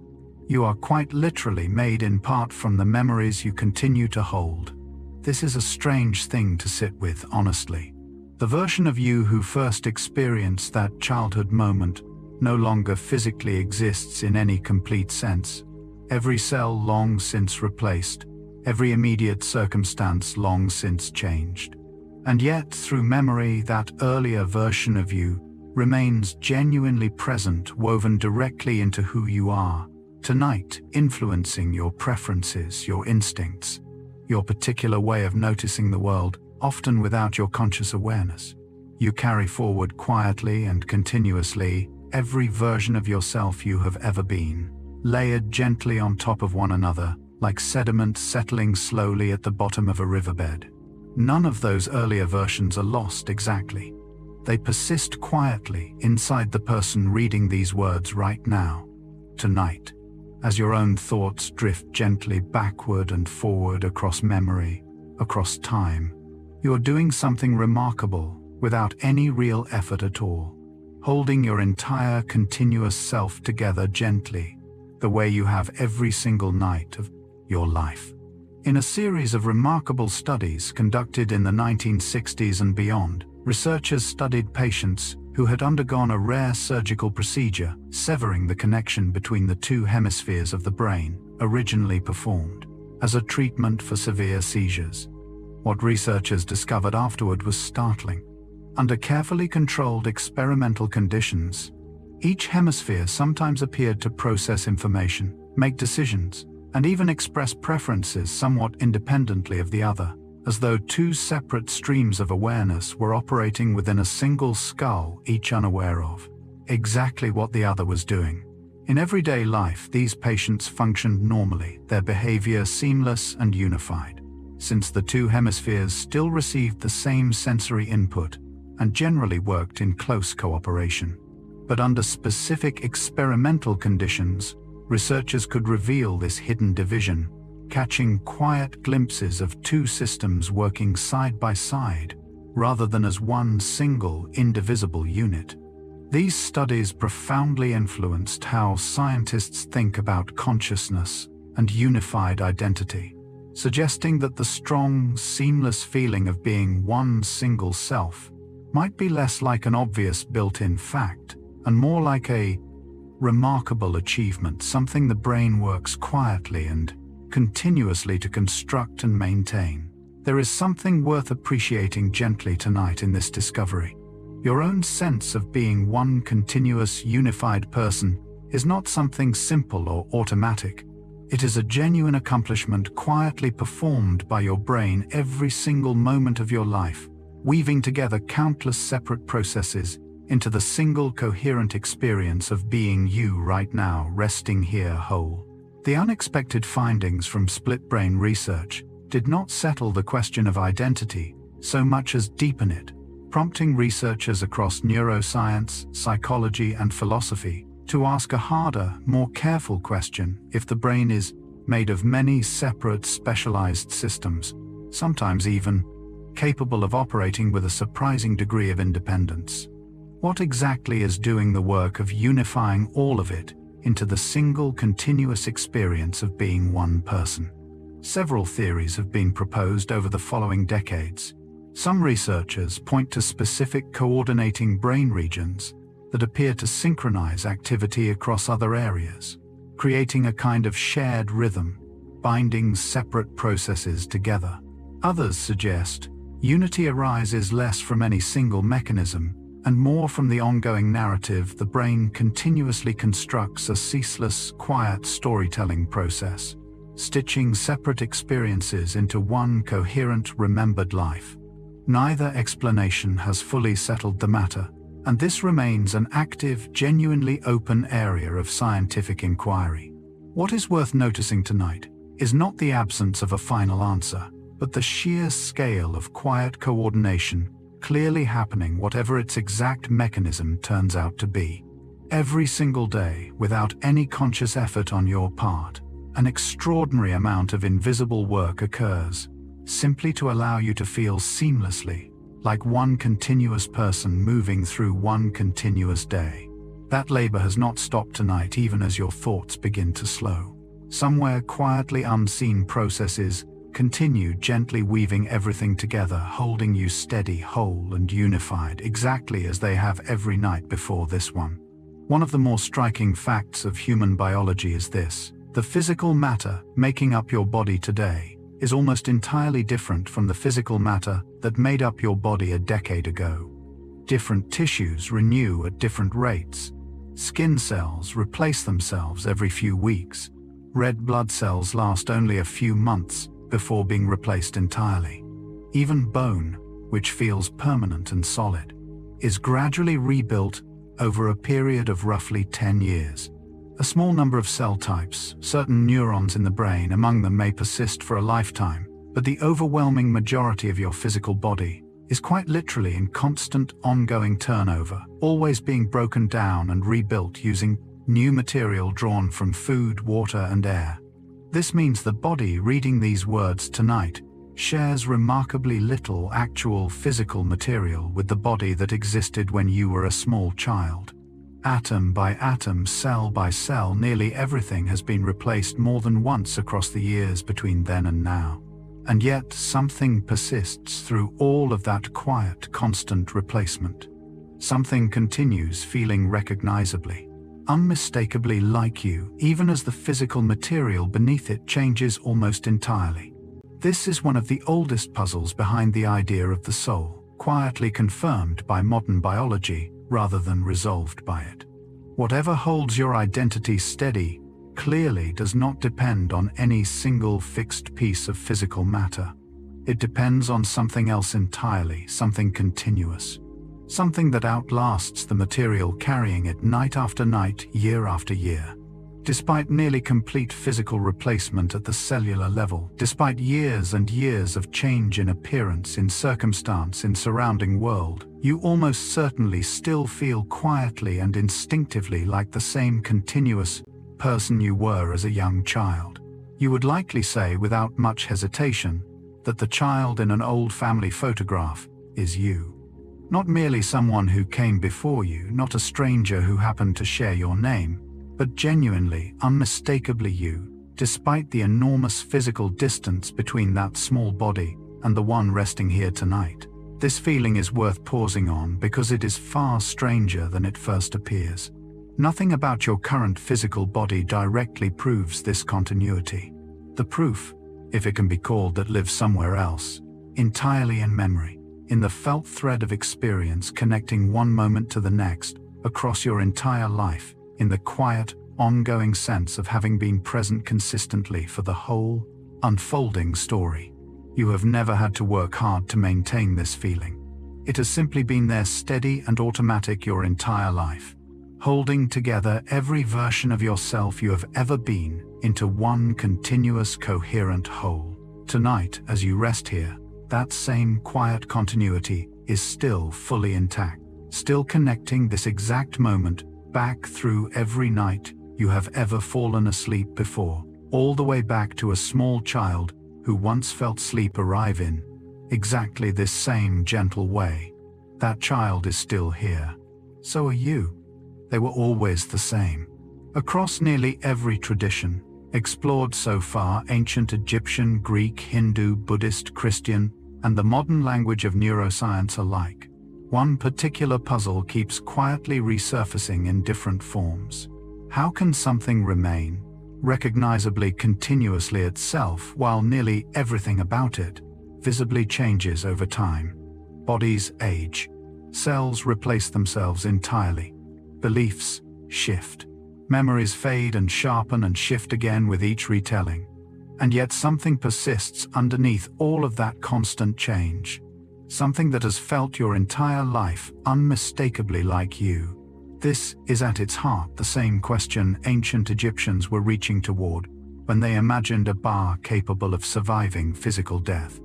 It is the same question Plato was reaching toward when he imagined a soul existing before and beyond any single body.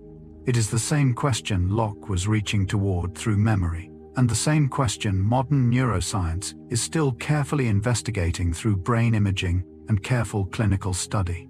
Different eras, different tools, different vocabularies, all circling gently around the exact same quiet mystery. What makes continuity possible at all when nothing about a person seems to stay perfectly still? You do not need to solve this ancient puzzle tonight in order to trust it fully. You have been living proof of it your entire life. Every single night you have ever fallen asleep as one version of yourself and woken again seamlessly, as the very same person, continuous, whole, and entirely unmistakably you. Ancient Greek philosophers left behind a now famous thought experiment worth considering carefully tonight. Imagine a wooden ship sailed for many years, gradually repaired plank by plank as old wood wears out and new wood replaces it. Eventually, after enough repairs, every single original plank has been replaced. None of the original material remains. And so the philosophers asked a deceptively simple question: is it still the same ship? Some argue yes, since the ship maintained continuous form and function throughout the entire process, never stopping being a ship even for a moment during its gradual transformation. Others argue no, since not a single piece of the original material survives within it any longer.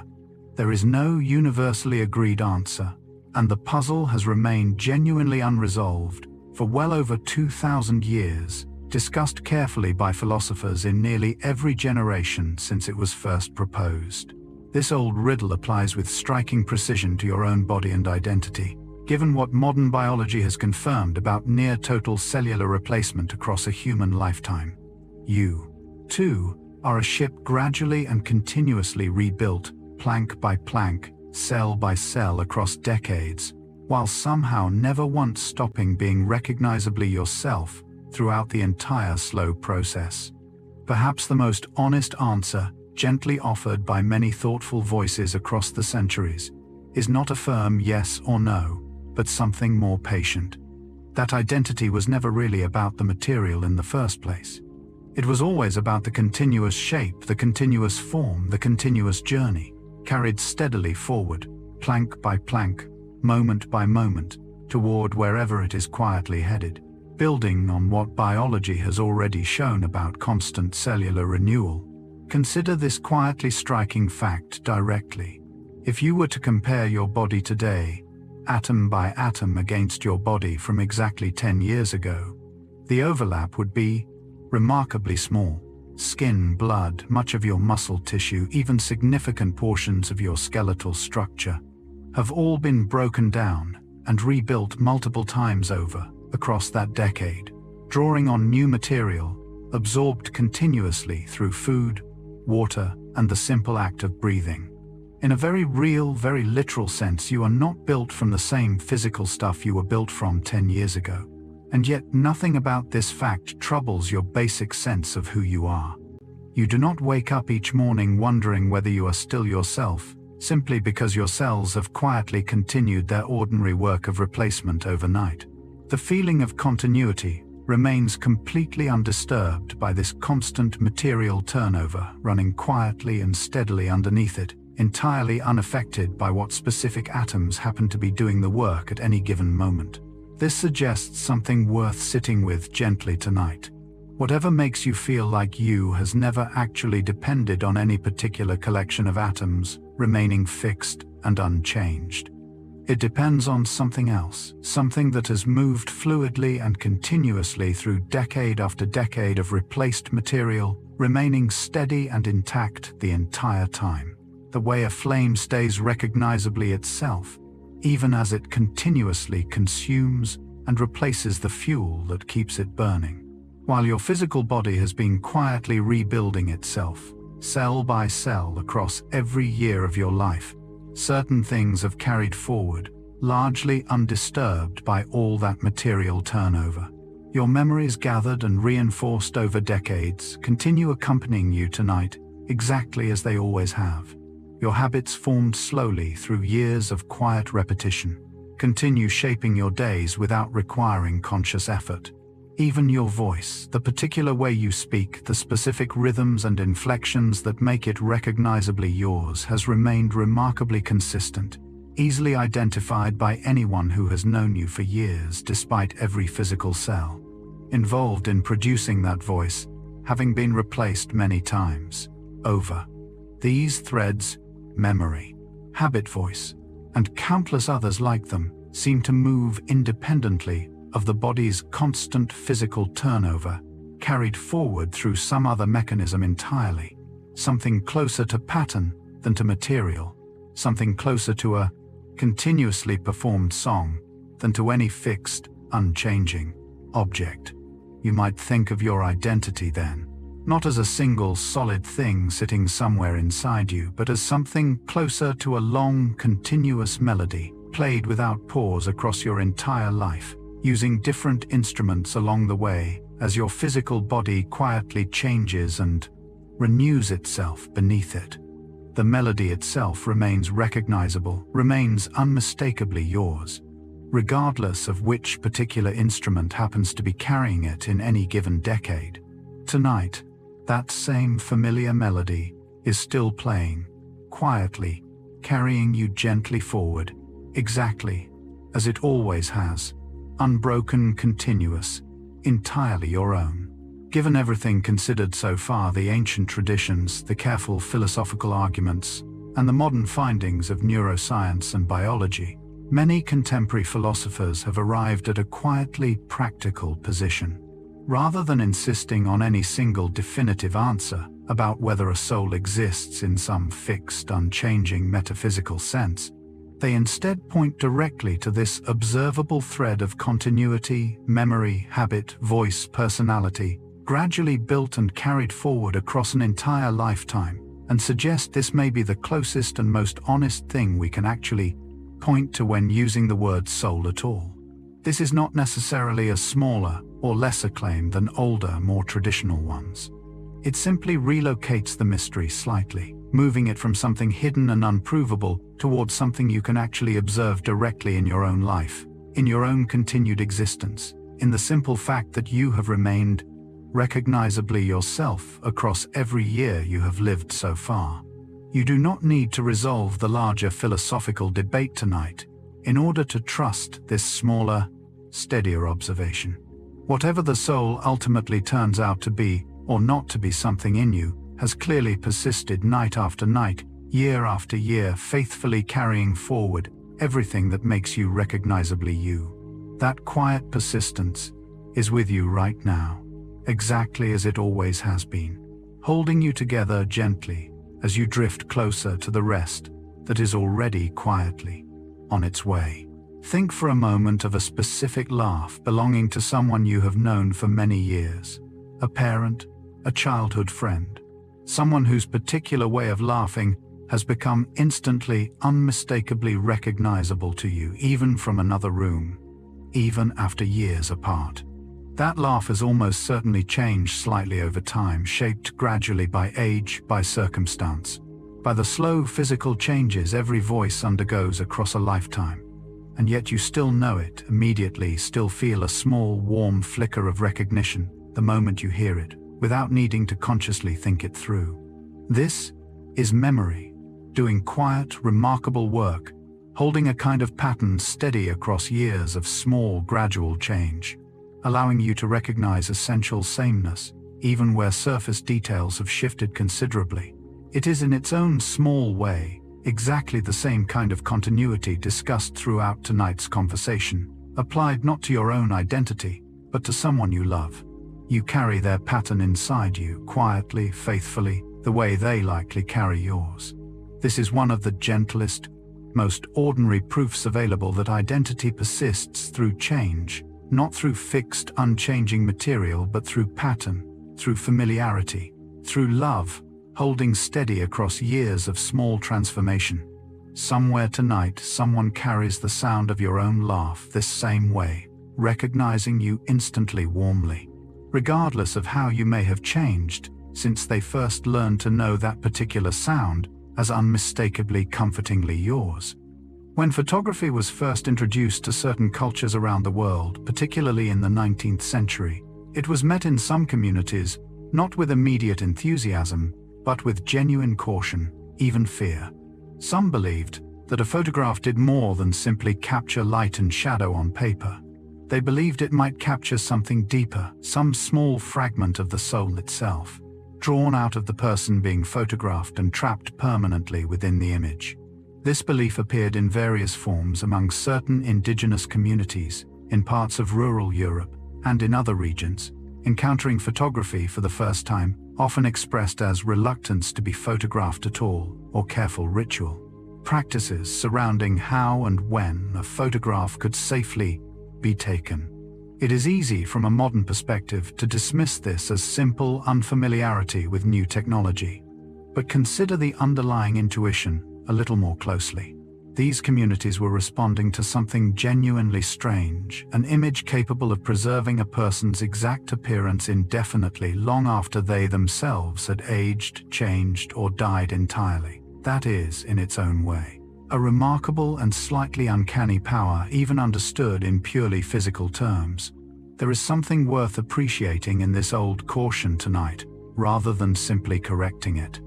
It reveals just how seriously certain cultures took the idea that something essential about a person, something worth protecting carefully, might be capable of being held, transferred, or preserved through unexpected means. In a sense, they were not entirely wrong. Something of a person genuinely is preserved in a photograph. It simply is not, as later understanding would clarify, the soul itself, but rather a doorway back to memory, to feeling, to connection. The instinct that once made some communities fearful of photography has, in most of the world today, transformed into something close to its opposite. Rather than fearing that a photograph might steal something essential away, most people now actively treasure photographs, specifically because they preserve something precious, holding a piece of someone close, especially after that person is no longer physically present. A worn photograph of a grandparent kept carefully in a wallet or displayed quietly on a shelf is rarely viewed with unease. It is viewed with warmth, with gratitude, sometimes with quiet grief, softened gently by familiarity. The specific fear has changed entirely, even while the underlying intuition that a photograph holds something genuinely significant about a person has remained remarkably consistent across the transition. This shift reveals something worth noticing about how relationship to mystery can change over time, without the mystery itself disappearing entirely. The uncanny power once feared in photography did not vanish. It was simply reframed, understood differently, welcomed rather than resisted. You may have somewhere near you tonight a photograph of someone you love, perhaps someone no longer living, whose face still offers a small, immediate flicker of warmth and connection each time you happen to glance toward it. That flicker is real. It is not the soul trapped on paper, but it is not nothing either. It is memory given a physical anchor, held steady and accessible, ready to be gently revisited whenever you need it close. Consider a small, ordinary object that many families quietly treasure, a handwritten recipe card, the paper softened and slightly worn, from years of handling the handwriting, unmistakably belonging to someone specific, perhaps a grandmother, an aunt, someone whose particular way of forming certain letters has become over years instantly recognizable. There is something quietly powerful about encountering that handwriting again, even long after the person who wrote it has died. It is not simply information, a list of ingredients and instructions. It carries something more immediate, more personal, the specific pressure of a particular hand, the particular rhythm of particular letters formed thousands of times across a lifetime still visible. still present, still unmistakably theirs. Psychologists studying grief and memory have noted how physical traces like this, handwriting a signature, a scribbled note, often carry unusually strong emotional weight, more immediate somehow than even photographs, because they represent a direct physical record of a person's actual movement, their actual hand once resting exactly where your eyes now rest. Making that same recipe today, following those exact handwritten instructions, can feel less like simply cooking and more like a quiet, private act of continued connection, hands separated by years and sometimes death itself, somehow still working together side by side in the same familiar kitchen. Task. You do not need any particular belief about the soul to feel this connection clearly. It arrives on its own, quietly, the moment familiar handwriting meets a memory, still warm enough to recognize it instantly. Nearly every family holds onto certain small objects that, from a purely practical standpoint, hold very little material value. An old ring, a worn tool, a chipped mug, a small trinket kept carefully for decades despite having no real usefulness or monetary worth. And yet these objects are often protected, treasured, and passed carefully from one generation to the next, handled with a level of care wildly disproportionate to their actual material worth. This happens because such objects quietly carry something else entirely, something psychologists studying memory and meaning describe as transferred identity, the way an ordinary object becomes through long association a physical stand-in for the person who once owned it, used it, or gave it.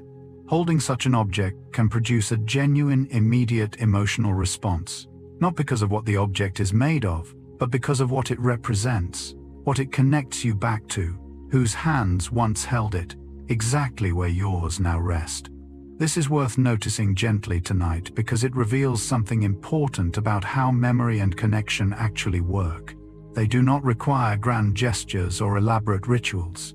They can live quietly inside the smallest, most ordinary objects, waiting patiently to be picked up again to carry someone's presence gently back into a room they have not physically occupied in years. You likely have such an object somewhere near you tonight, something small, something ordinary, something that quietly holds far more than its simple material form would ever suggest. Researchers studying attachment, memory, and grief have given a specific name to this phenomenon: transfer of identity, the psychological process through which meaning, personality, and presence become gradually associated with a particular object until the two feel almost inseparable. This transfer does not happen instantly. It builds slowly over years of repeated association. A mug used every single morning by the same person, a chair always occupied by the same familiar shape, a particular scent of perfume or cologne worn faithfully for decades. Over time, encountering that object, even entirely apart from its original owner, can trigger genuine emotional and even physical responses. A small quickening of the heart, an unexpected wave of warmth or grief, arriving suddenly and without warning. What is particularly striking about this research is how durable this transferred meaning proves to be, often persisting for years, sometimes for entire lifetimes, long after the original person has died. The meaning does not fade simply because the person carrying it originally is gone. It outlives them quietly, faithfully, held steady within the object itself, waiting patiently for someone to encounter it again. This offers a gentle, evidence-based echo of something ancient traditions understood intuitively long before modern psychology gave it a formal name. Something genuinely does persist beyond a single life, carried forward not through mysticism, but through memory association and the quiet, faithful objects left carefully behind, still ready even now to carry someone gently back into the room. Perhaps no sense carries memory quite as immediately or as powerfully as sound, and in particular music. Nearly everyone has experienced this at some point. A particular song, one closely associated with someone specific, a parent, a partner, an old friend, suddenly playing, unexpectedly, perhaps in a store, a car, a quiet room, and instantly, almost violently, bringing that person's presence rushing back, vivid and immediate, as though barely any time had passed at all since they were last actually present. This response happens far faster than conscious thought, often arriving as an immediate wave of feeling before you have even fully registered which song is playing or why it matters so much. There is something remarkable in how directly and powerfully music can access memory and emotion this way, bypassing slower, more deliberate forms of recall entirely. You do not need to try to remember someone when their favorite song begins playing. The memory simply arrives on its own, complete and immediate, carrying with it not just facts about the person, but the actual felt sense of their presence momentarily restored, as vivid as if no time had passed. Tonight you might think gently of a song like this one, that carries someone specific instantly back to you whenever you hear it. You do not need to play it right now. You only need to notice that it exists quietly waiting, ready whenever you need it, to carry someone you love gently back into the room for just a few minutes at a time. Researchers studying the relationship between music and memory have found something worth pausing on carefully. Music appears to activate memory-related regions of the brain in a way that feels unusually direct compared to other kinds of recall. Unlike trying to consciously remember a fact or an event, which often requires deliberate effort and can feel somewhat reconstructed, music-triggered memories tend to arrive suddenly, vividly, almost entirely intact, complete with emotional tone and sensory detail that other forms of memory rarely recover so completely. This is part of why hearing an old familiar song can feel less like remembering the past and more like briefly genuinely revisiting it, as though a small doorway has opened directly back into an earlier moment in your life. Researchers studying patients with significant memory impairment have found something particularly striking in this area. Even when other forms of memory have become severely damaged, musical memory sometimes remains remarkably intact, allowing individuals to recognize and respond emotionally to familiar songs, long after they have lost the ability to recognize faces or recall recent events. This suggests something quietly important about how deeply music is woven into memory itself, perhaps more deeply than almost anything else the mind holds on to. Tonight, if you allow yourself to think of a song tied closely to an important memory, notice how quickly and completely it can carry you back, not as a distant fact recalled with effort, but as something felt again briefly and vividly, exactly the way it once was. For much of the 20th century, psychological understanding of grief often emphasized the importance of letting go, encouraging bereaved individuals to gradually detach from a deceased loved one in order to heal and move forward. In more recent decades, however, grief researchers have significantly revised this view, introducing a concept known as continuing bonds, which recognizes that maintaining an ongoing relationship with someone who has died is not only common, but often genuinely healthy and healing, rather than something to be corrected or discouraged. Under this understanding, grief is not simply a process of severing connection, but of transforming it, learning to carry a relationship forward in a new form, one shaped by memory, by continued internal conversation, by an enduring sense of guidance or comfort, still drawn quietly from someone no longer physically present. Researchers studying bereaved individuals across many years have found that those who maintain healthy continuing bonds, rather than being told to simply move on entirely, often adjust to loss with greater emotional stability and resilience.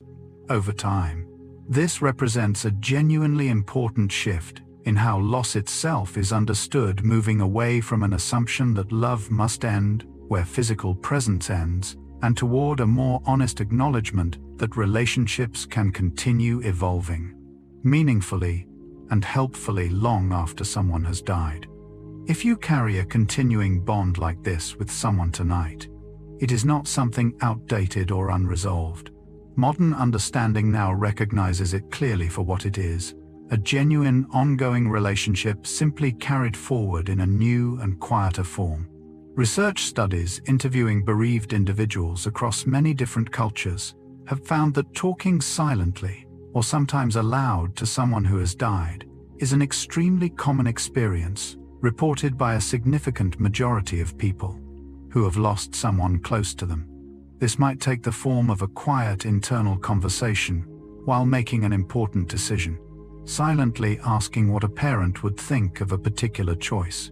It might take the form of speaking aloud during a quiet moment alone, sharing news a person would have wanted to hear.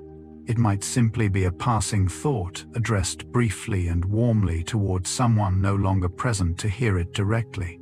For a long time, behavior like this was sometimes viewed with concern, treated as a possible sign of unhealthy denial or difficulty accepting loss. More recent careful research has largely overturned that assumption. Most researchers now understand this behavior as a normal, common, and often genuinely comforting part of the grieving process, closely connected to the continuing bonds discussed a moment ago, rather than any sign of confusion about the reality of a loved one's death. People engaging in this kind of quiet, ongoing conversation almost always understand clearly that the person has died.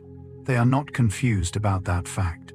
They are simply continuing a relationship that mattered deeply to them in the most natural way still available. If you have ever quietly spoken to someone no longer here, you are not alone in that, and you are not doing anything unusual.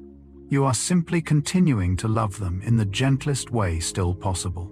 Building directly on updated grief research, most therapists trained in contemporary approaches to bereavement now actively encourage rather than discourage healthy, continuing bonds with someone who has died.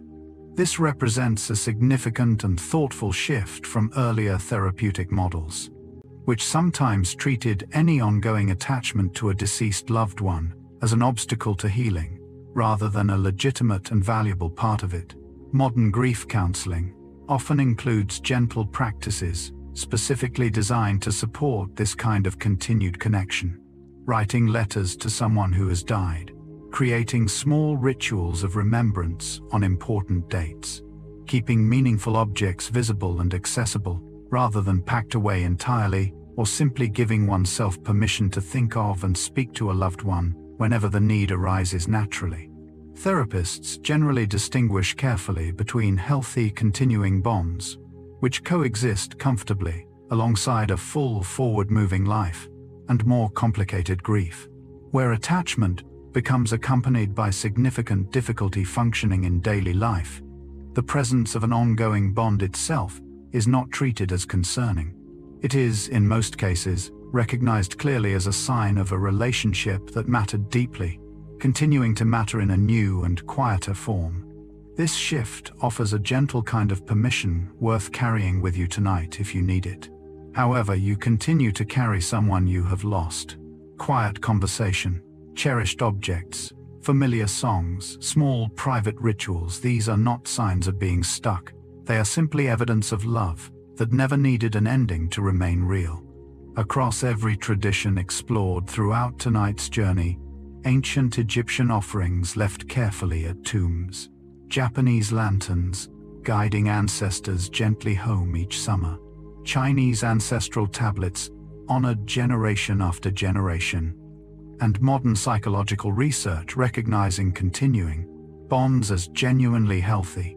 One consistent thread quietly reappears again and again, the belief, expressed in countless different forms, that love does not simply end where a body ends. Sometimes this belief is expressed through formal religious doctrine. Sometimes it is expressed through quiet private ritual, entirely personal, entirely unofficial. Sometimes it is expressed simply through modern psychology's careful observation that people naturally, healthily, continue relationships with those they have lost. The specific language varies enormously across cultures and centuries, but the underlying human experience being described seems to remain remarkably, almost universally consistent. This is worth sitting with gently tonight, as one of the clearest and most consistent threads running through everything considered so far. Whatever you personally believe about souls, about spirits, about what does or does not continue after death, in some metaphysical sense, the felt experience of love persisting beyond loss, appears to be something close to a universal human truth observed independently, repeatedly, across nearly every culture and era humanity has ever produced. You do not need any particular theology to trust this. You only need your own quiet lived experience of having loved someone and having felt that love continue steadily, long after circumstances changed around it. Contemplative traditions from many different parts of the world, Buddhist meditation, Hindu practices of quiet inner observation, Christian contemplative prayer, and others besides each independently describe a similar experience available to careful, patient attention, a quiet, steady awareness that seems to remain present even as individual thoughts rise, pass, and dissolve one after another. Practitioners across these different traditions often describe noticing through sustained practice that thoughts themselves are temporary, arriving and departing constantly, while something else, some quiet background awareness noticing those thoughts, seems to remain remarkably steady underneath all that constant movement. This observation appears across traditions with no direct historical connection to one another, each arriving independently at strikingly similar descriptions of this same underlying experience. Modern researchers studying meditation have found genuine measurable changes in brain activity among experienced practitioners, particularly in regions associated with sustained attention and emotional regulation, though the deeper philosophical question of exactly what this quiet awareness ultimately is remains genuinely open, discussed carefully across both ancient, contemplative traditions and modern scientific research alike. You do not need years of formal meditation practice to catch a small glimpse of this yourself. Simply notice for a moment right now that you are aware of your own thoughts drifting gently through this description. That noticing itself quiet and steady, present through every thought that has passed, while you were reading these very words, is exactly the thing so many contemplative traditions have spent centuries carefully, patiently pointing toward. Within many contemplative traditions, this quiet underlying awareness is often given a specific gentle name, the observer, or sometimes the witness, describing the part of you capable of simply noticing experience unfolding without needing to judge it, control it, or immediately react to it. Meditation teachers frequently guide students toward cultivating a relationship with this observing awareness, specifically encouraging practitioners to notice thoughts and feelings arising much the way you might watch clouds drifting slowly across an open sky without needing to chase any particular cloud or push another one away. This distinction between the busy, constantly changing content of thought and the quieter, steadier awareness, simply observing that content is treated across many traditions as genuinely significant, sometimes even as a partial answer to the very question this whole evening has quietly circled around.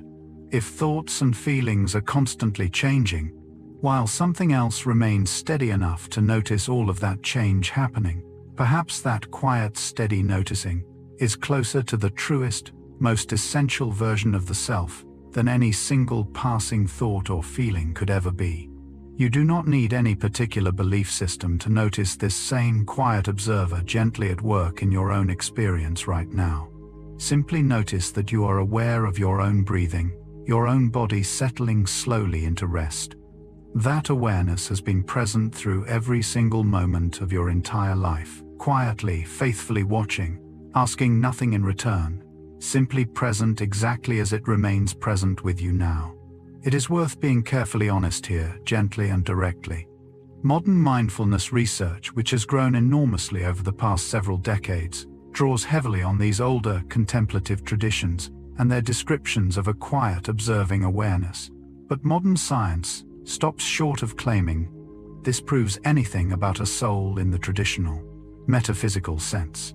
Researchers studying mindfulness carefully measure changes in brain activity, in stress hormones, in emotional regulation, in measurable psychological well-being, among people who practice sustained attention and quiet observation regularly. These measurable benefits are well documented and widely accepted within careful scientific research. But the deeper philosophical question, whether this quiet observing awareness represents evidence of an eternal soul, or is simply a fascinating and useful psychological phenomenon, fully explainable through ordinary brain function, remains genuinely unresolved and honest. Researchers are careful not to claim more certainty than the evidence actually supports. This distinction matters, and it is worth honoring it clearly here tonight, rather than blurring it for the sake of a tidier story. You do not need modern science to have proven the existence of a soul in order to benefit gently from noticing your own quiet, observing awareness right now. The practice itself, the simple noticing, the settling, the gentle attention to breath and body, offers real, measurable comfort, regardless of how the larger philosophical question eventually resolves, or whether it ever fully does at all. Sometimes, the practice itself is enough entirely on its own, without needing every deeper question answered first. Set aside for a moment the larger, unresolved philosophical question, and consider instead something closer to home, your own everyday experience of moving through different moods across a single ordinary day. You might wake feeling calm, grow frustrated by midday, soften again by evening, drift through worry and contentment and tiredness, all within the space of a few short hours. And yet, through all of that shifting emotional weather, most people report something that stays recognizably steady underneath some quiet baseline sense of simply being present, regardless of which particular mood happens to be passing through at any given moment.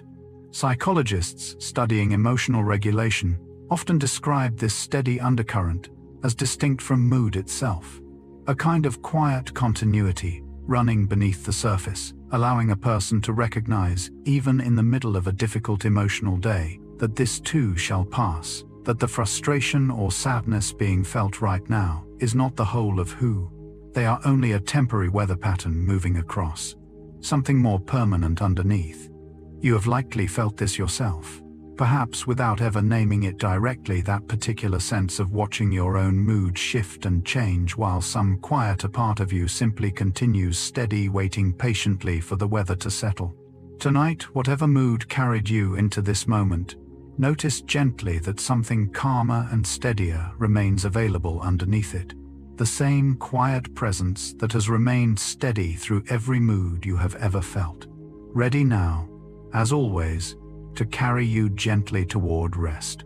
Sleep researchers studying the different stages of sleep, including the deepest, most dreamless stages where conscious awareness essentially disappears entirely, have made a quietly fascinating observation. Even during these deep stages, when no dreams are being experienced, and no conscious thought is occurring at all, something about a person's underlying identity clearly persists uninterrupted, ready to resume immediately the moment waking begins. You do not wake each morning as a new person disconnected from who fell asleep the night before. You wake instantly, seamlessly, as the exact same continuous self, memories intact, personality intact, sense of identity intact, despite having spent several hours in a state where conscious awareness itself was essentially absent entirely. This raises a genuinely interesting question worth sitting with tonight.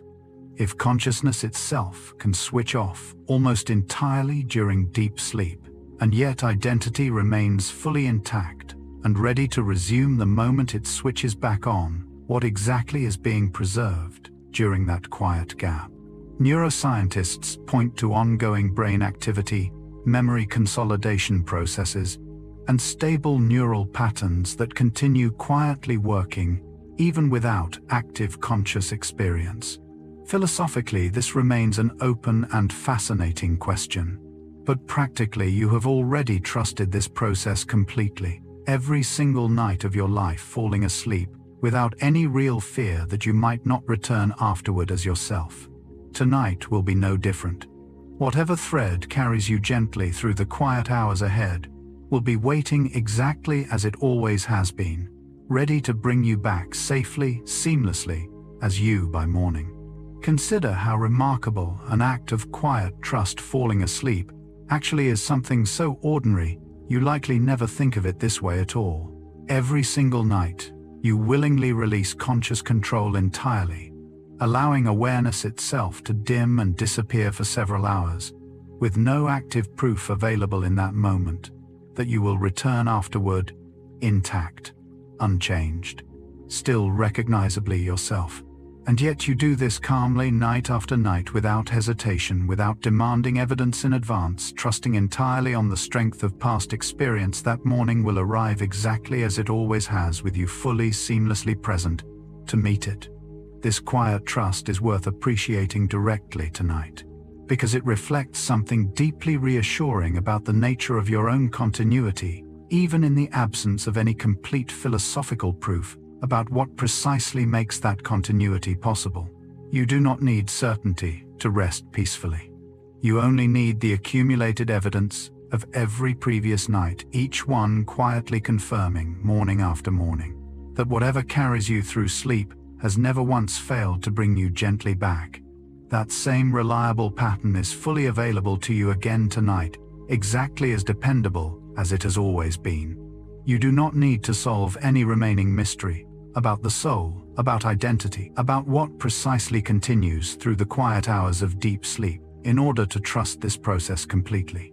You have already trusted it successfully every single night of your entire life so far. Tonight asks nothing more of you than that same simple, familiar trust extended once again. This particular kind of trust, the quiet, largely unconscious confidence that sleep will not erase you that morning, will return you safely to yourself, is remarkably universal, shared by people across every religious tradition, and by people with no religious belief at all. A devout believer trusting in an eternal soul falls asleep with this same basic confidence. Someone who holds no belief in any soul whatsoever, understanding identity purely as an emergent product of brain activity, falls asleep with essentially that same quiet confidence too. The specific explanation each person might offer, if asked directly, could differ enormously. But the lived felt experience underneath that explanation, the simple, practiced trust that closing your eyes tonight will not mean losing yourself permanently, remains remarkably consistent across every worldview humanity has ever developed. This is worth noticing gently, because it suggests something reassuring beneath all the genuine, unresolved philosophical disagreement explored throughout tonight's conversation. Whatever specific belief you personally hold, or do not hold about souls, about consciousness, about what continues through sleep or through death, you already share this same basic practice trust with every other person who has ever peacefully closed their eyes at the end of a long day. You do not need to resolve any larger disagreement to participate fully in this shared universal human experience. You only need to do exactly what you are already gently doing right now, letting your body settle, letting your thoughts slow, trusting quietly, the way every human before you has trusted that rest will carry you safely through until morning. Medical researchers studying reports from individuals who came close to death, sometimes during cardiac arrest, sometimes during other serious medical emergencies, and were later successfully revived, have documented a striking pattern. Many of these individuals describe remarkably similar experiences. Despite coming from vastly different cultural, religious, and geographic backgrounds, with no shared prior exposure to one another's accounts. Common elements reported across many of these accounts include a sensation of moving through darkness toward a bright light, a profound and unexpected sense of peace, replacing any earlier fear or pain, and sometimes a felt sense of reviewing significant moments from across an entire life.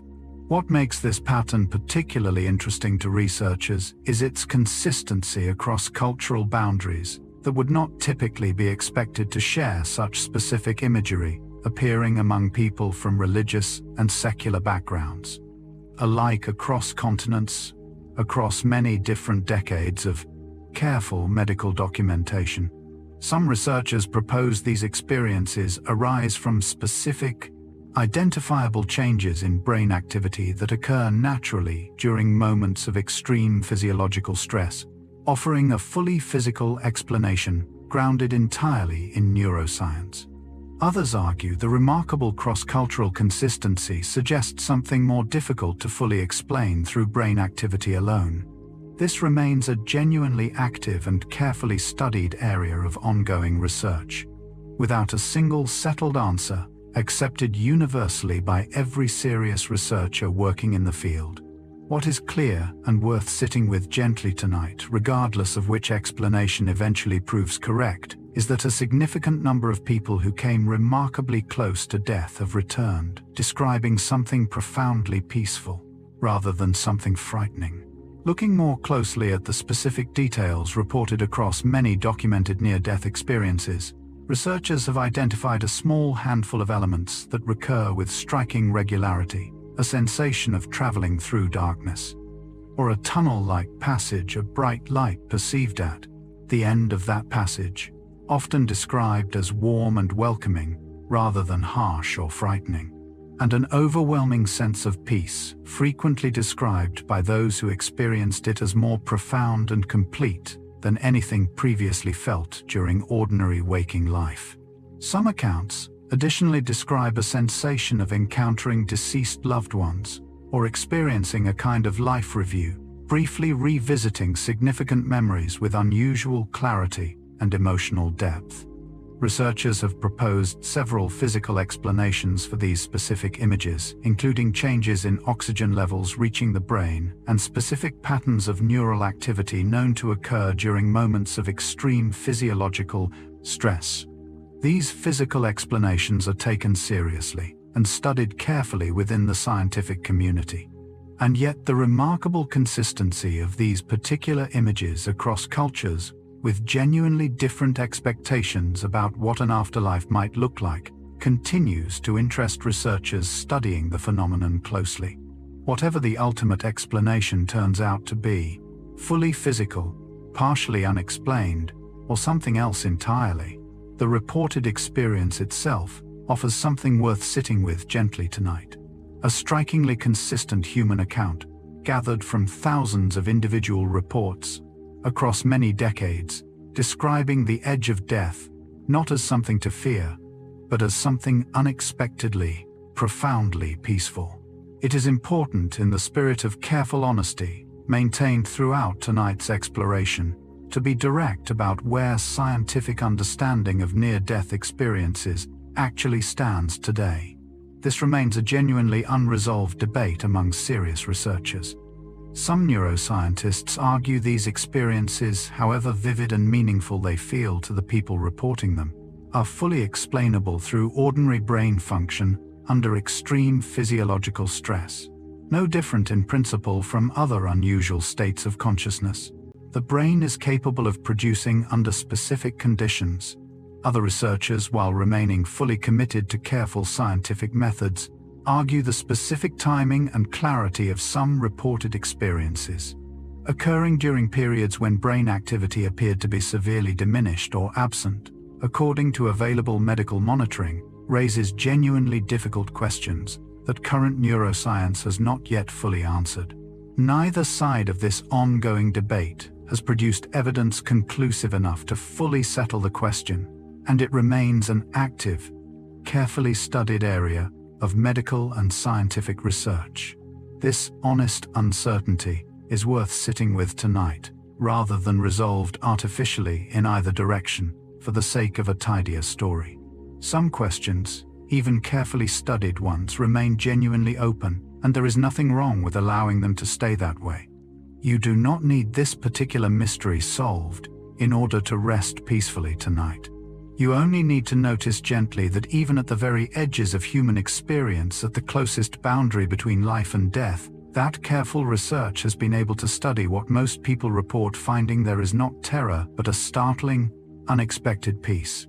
Regardless of how the underlying scientific debate eventually resolves, researchers following up with individuals who reported near-death experiences have consistently found something worth noting directly: a significant and often lasting reduction in fear surrounding death itself, frequently persisting for years afterward, sometimes for the remainder of a person's life.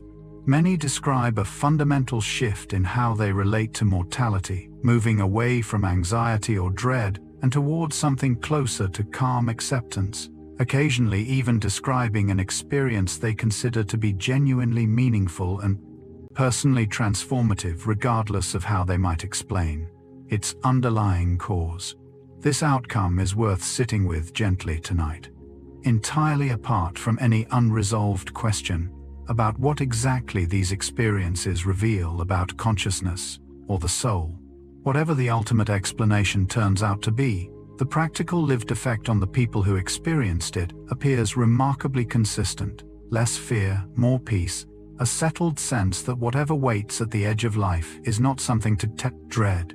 You do not need to have had such an experience yourself to borrow gently from what it seems to offer. Tonight, as your own thoughts drift toward rest, you might allow yourself the same small permission these accounts consistently point toward: that whatever lies ahead tonight simply means sleep, ordinary and familiar, arriving exactly the way it always has, gently, without any need for fear at all. Those who work closely with the dying hospice nurses, caregivers, and chaplains, who spend their careers accompanying people through the final days and hours of life, frequently describe a particular pattern worth noting gently tonight. Many report witnessing a noticeable calm settle over patients as death approaches, even among those who struggled with significant fear or anxiety earlier in their illness. This calm is often described as a kind of quiet acceptance, sometimes accompanied by a peaceful clarity, occasionally even a sense of readiness that had not been present in earlier, more difficult stages of illness. Hospice professionals who have witnessed this pattern across many years and many different patients often speak of it with genuine respect, treating it as a consistent and meaningful part of the dying process, rather than an unusual exception. Some caregivers describe patients speaking calmly of seeing or sensing loved ones who died before them, often shortly before their own death, spoken about not with fear, but with warmth, sometimes with visible comfort. Medical explanations exist for some of these experiences, involving changes in brain chemistry and oxygen levels during the body's final processes. And yet the consistency and gentleness of what caregivers witness across so many different patients, so many different beliefs, so many different lives, suggests something worth honoring directly. Dying, according to those who have witnessed it most closely, and most often, does not typically arrive as pure terror. It arrives far more often than commonly assumed, gently, calmly, sometimes even peacefully. However imperfectly words can capture something so profoundly personal.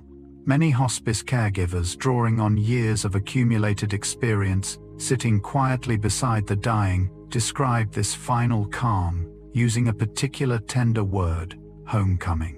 It is not a clinical term, and it does not claim to explain the precise biological or psychological mechanisms producing this late, gentle settling.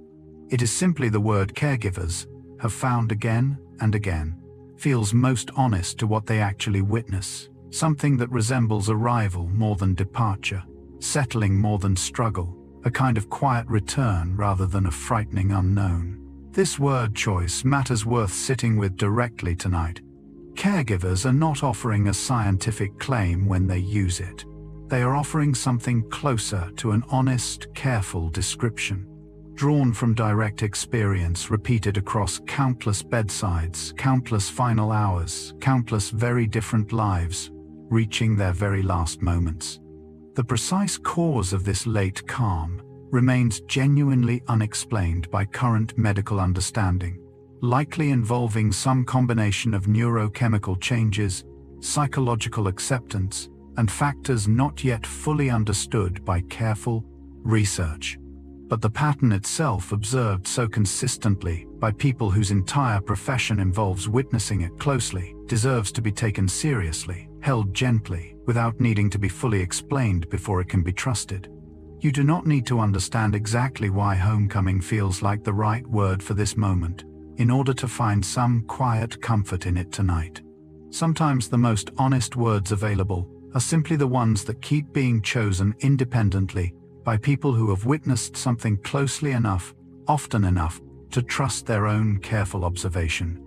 Across nearly every culture studied by historians and anthropologists, a consistent pattern emerges around the final words spoken by someone close to death.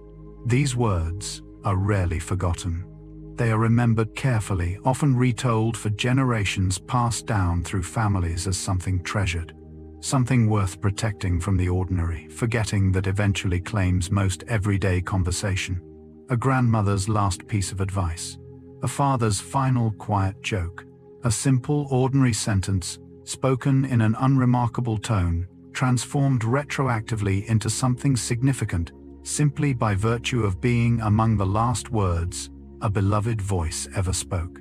This pattern reveals something worth noticing gently tonight, about how meaning gets assigned, and how memory chooses carefully what to protect. Families do not typically preserve every sentence a loved one ever spoke, an impossible task in any case. But final words receive special, deliberate care, treated as a kind of inheritance in themselves, carried forward carefully by those who heard them, sometimes retold so many times across so many years that they become almost a small private piece of family scripture. Whatever these words happen to be, ordinary or profound, they carry weight simply because of when they were spoken, becoming a kind of anchor point, connecting a person's entire life to the exact final moment it was still being lived. You may carry final words like this yourself, spoken by someone you loved, still quietly present in your memory, still occasionally returning to you, still in their own small way keeping that voice gently close. A striking idea appears independently across many different cultures and belief systems, worth gathering together directly here tonight. The notion that being remembered is not simply a comfort offered to the living, but is itself considered, in various traditions, a genuine form of continued existence for the person being remembered. Ancient Egyptian belief held that speaking a deceased person's name aloud helped sustain their presence in the afterlife, which is part of why so much care went into carving names carefully into tombs and monuments meant to endure for centuries. Confucian ancestor veneration holds that consistent remembrance by descendants maintains a meaningful connection between the living and the dead, an ongoing relationship rather than a closed, finished one. Even outside formal religious frameworks, many people speak instinctively of someone living on through the memories of those who loved them, a phrase so common it can be easy to overlook how genuinely significant a claim it actually makes. This idea offers something quietly worth sitting with tonight. If memory itself can serve as a legitimate form of continuation, then the simple, ordinary act of remembering someone, telling their stories, speaking their name, keeping their habits and sayings alive within your own life becomes something more meaningful than simple nostalgia. It becomes a genuine act of care, a way of keeping someone gently present in the world, carried forward not through any physical trace, but through the quiet, faithful attention of those who continued choosing to remember them. Two traditions from opposite sides of the world, developed entirely independently of one another, share a strikingly similar spirit worth considering side by side tonight. In Japan, the summer festival of Obon invites ancestral spirits to return home, briefly each year welcomed with lit lanterns, prepared meals, and carefully tended family altars, before being gently guided back at the festival's close. In Mexico, Dia de los Muertos similarly welcomes the spirits of departed loved ones home for a short, joyful visit, marked by vividly decorated altars called ofrendas, favorite foods and photographs of the deceased displayed with care, and marigold petals, sometimes scattered to help guide spirits along the path home. Neither tradition treats these visits with fear or solemnity, Both instead approach them with warmth, celebration, and genuine joy, treating the return of loved ones, however briefly imagined, as an occasion worth preparing for with real care and happiness, rather than dread. This shared spirit, arising independently across cultures, separated by vast distance and no historical contact, suggests something worth noticing gently tonight about a common human impulse: the desire not simply to grieve loss, but to actively, joyfully welcome connection back, even if only symbolically, even if only for one carefully prepared night. Each year, whatever your own beliefs about spirits returning, there is something worth borrowing from the spirit of these festivals tonight. The simple, warm idea that remembering someone can be an act of celebration, not only sorrow. Both Obon and Dia de los Muertos share a particular underlying structure worth noticing closely. They treat memory symbolized through specific, carefully chosen objects, favorite foods, photographs, lit candles, familiar scents, as something capable of functioning almost like a doorway, a temporary opening, allowing connection to pass between the living and the dead for a brief, sacred window of time. This is a beautiful reframing of something already discussed earlier tonight, in more everyday terms. The way an old photograph, a familiar recipe, a favorite song can each serve as a small, private doorway back to someone loved and lost. These festivals simply formalize that same everyday experience into shared cultural ritual, giving entire communities permission to walk through that doorway, together, openly, joyfully once a year, rather than experiencing it only privately and unpredictably in scattered, quiet moments. There is something worth carrying forward from this tonight, regardless of whether you personally observe either tradition. You do not need a formal festival to create your own small doorway back to someone you love. A familiar object, a particular song, a recipe prepared exactly the way they once prepared it. Each of these can serve quietly and privately the exact same purpose these ancient festivals serve publicly and joyfully. A brief, gentle opening, allowing connection and memory to move freely, if only for a few warm minutes, back into the present moment where you are sitting right now. Consider gently for a moment some small habit or saying you carry that did not originate with you at all, but was quietly passed down from a parent, a grandparent, an older relative whose particular way of doing or saying something you absorbed so early and so thoroughly that it now feels entirely your own. Perhaps it is a specific phrase you find yourself saying without quite meaning to, a particular way of preparing food, a specific gesture, a particular way of comforting someone in distress, learned so long ago and so completely that its original source has become almost invisible to you.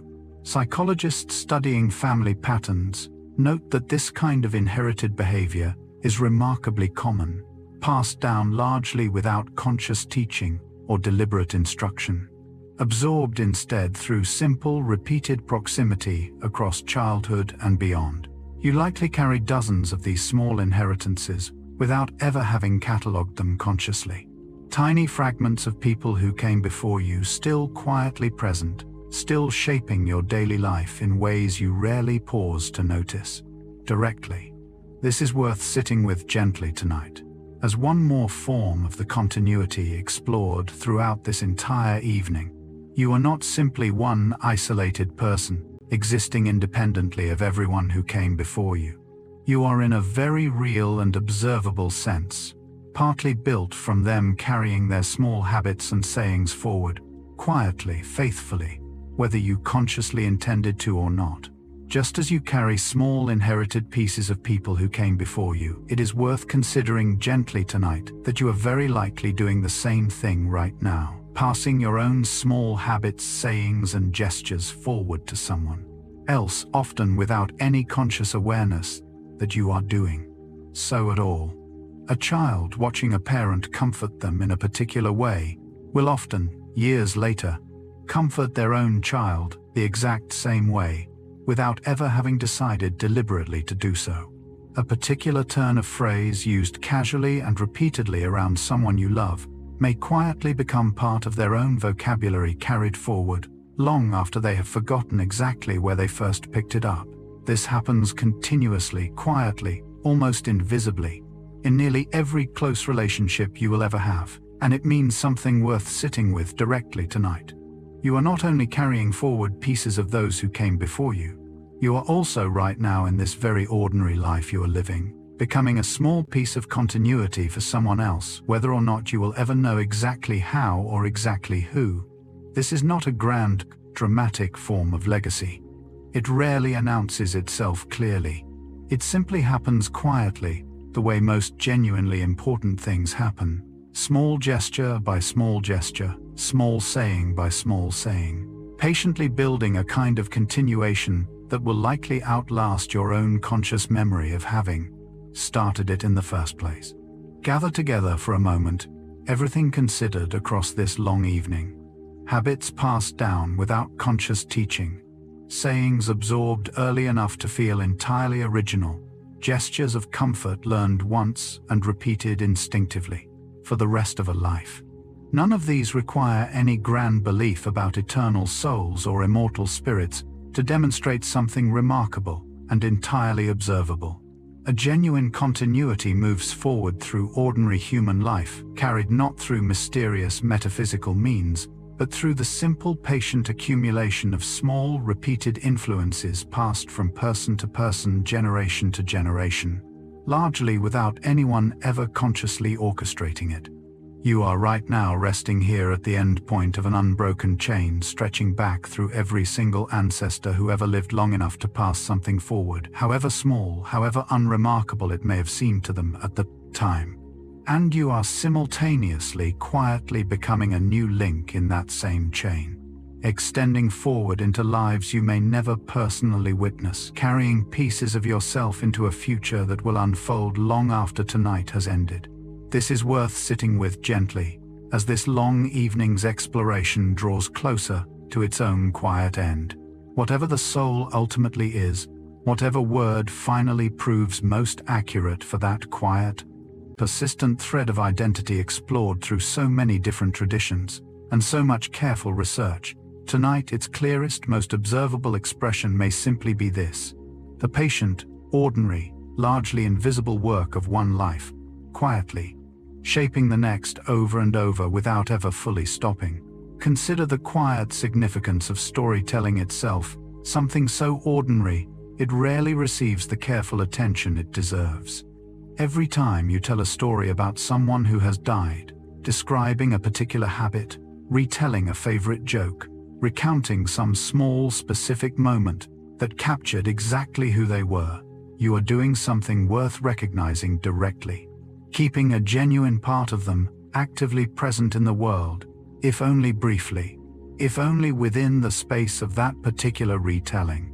Anthropologists studying oral tradition across many cultures have long noted how central storytelling is to how communities preserve memory of those who have died, often far more central than any physical monument or written record.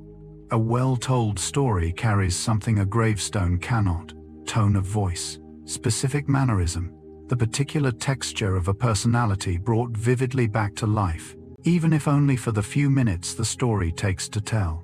This means storytelling is not simply entertainment or casual conversation when its subject is someone who has died. It is, in a very real and meaningful sense, an act of care, a deliberate choice to keep someone present a little longer, to resist in some small way the quiet erasure that time otherwise brings to every life, eventually. You likely carry stories like this yourself, ready to be told again whenever the right moment arrives. Each time you tell one, you are doing something quietly significant, offering someone you loved one more small chance to be genuinely, vividly present again, if only for a few warm minutes. Consider gently the particular lullaby that was once sung to you as a small child, if you can remember one, and notice how completely it may still carry, even now, the specific voice of whoever sang it, its particular melody, its particular rhythm, its particular warmth, still recognizable, still capable of returning you instantly to the feeling of being small and safely held. Lullabies represent one of the oldest and most consistently preserved forms of cultural inheritance across nearly every human society, passed down through countless generations, sung by parents who learned them from their own parents, learned them in turn from parents before that, stretching back through an unbroken chain reaching further than most families can trace through any other historical record. Each time a lullaby is sung to a new child, it carries forward not just melody and words, but something closer to an entire inherited feeling: safety, warmth, closeness, transmitted directly through voice and rhythm rather than through any conscious teaching. This means a lullaby sung to a child tonight may carry quietly embedded within its melody echoes of countless voices reaching back centuries, each one having once sung those same notes to a small, sleepy child of their own. You do not need to trace the exact history of any particular lullaby to feel this continuity directly. You only need to notice how completely a familiar melody can still carry you instantly and warmly back to being small, safe, and gently held, exactly the way it likely once carried someone who came long before you too. There is something quietly fitting in ending this particular thread of tonight's exploration here, with the comfort of bedtime storytelling itself. The very tradition this evening's journey has been quietly built upon from its very first sentence. Bedtime stories in nearly every culture, studied by researchers, serve a purpose extending well beyond simple entertainment. They offer structure, familiarity, a gentle, predictable rhythm, signaling to both body and mind that the day's demands have ended and rest is now finally, fully permitted to begin. Children who receive consistent bedtime storytelling often develop stronger associations between comfort and sleep, carrying that same soothing association forward into adulthood, sometimes for an entire lifetime.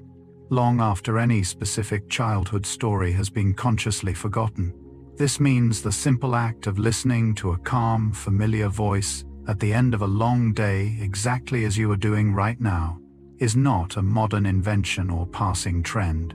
It is an old, deeply rooted human practice carried forward across countless generations, refined patiently across thousands of years into something remarkably effective at helping a tired mind finally gently release its hold on the day.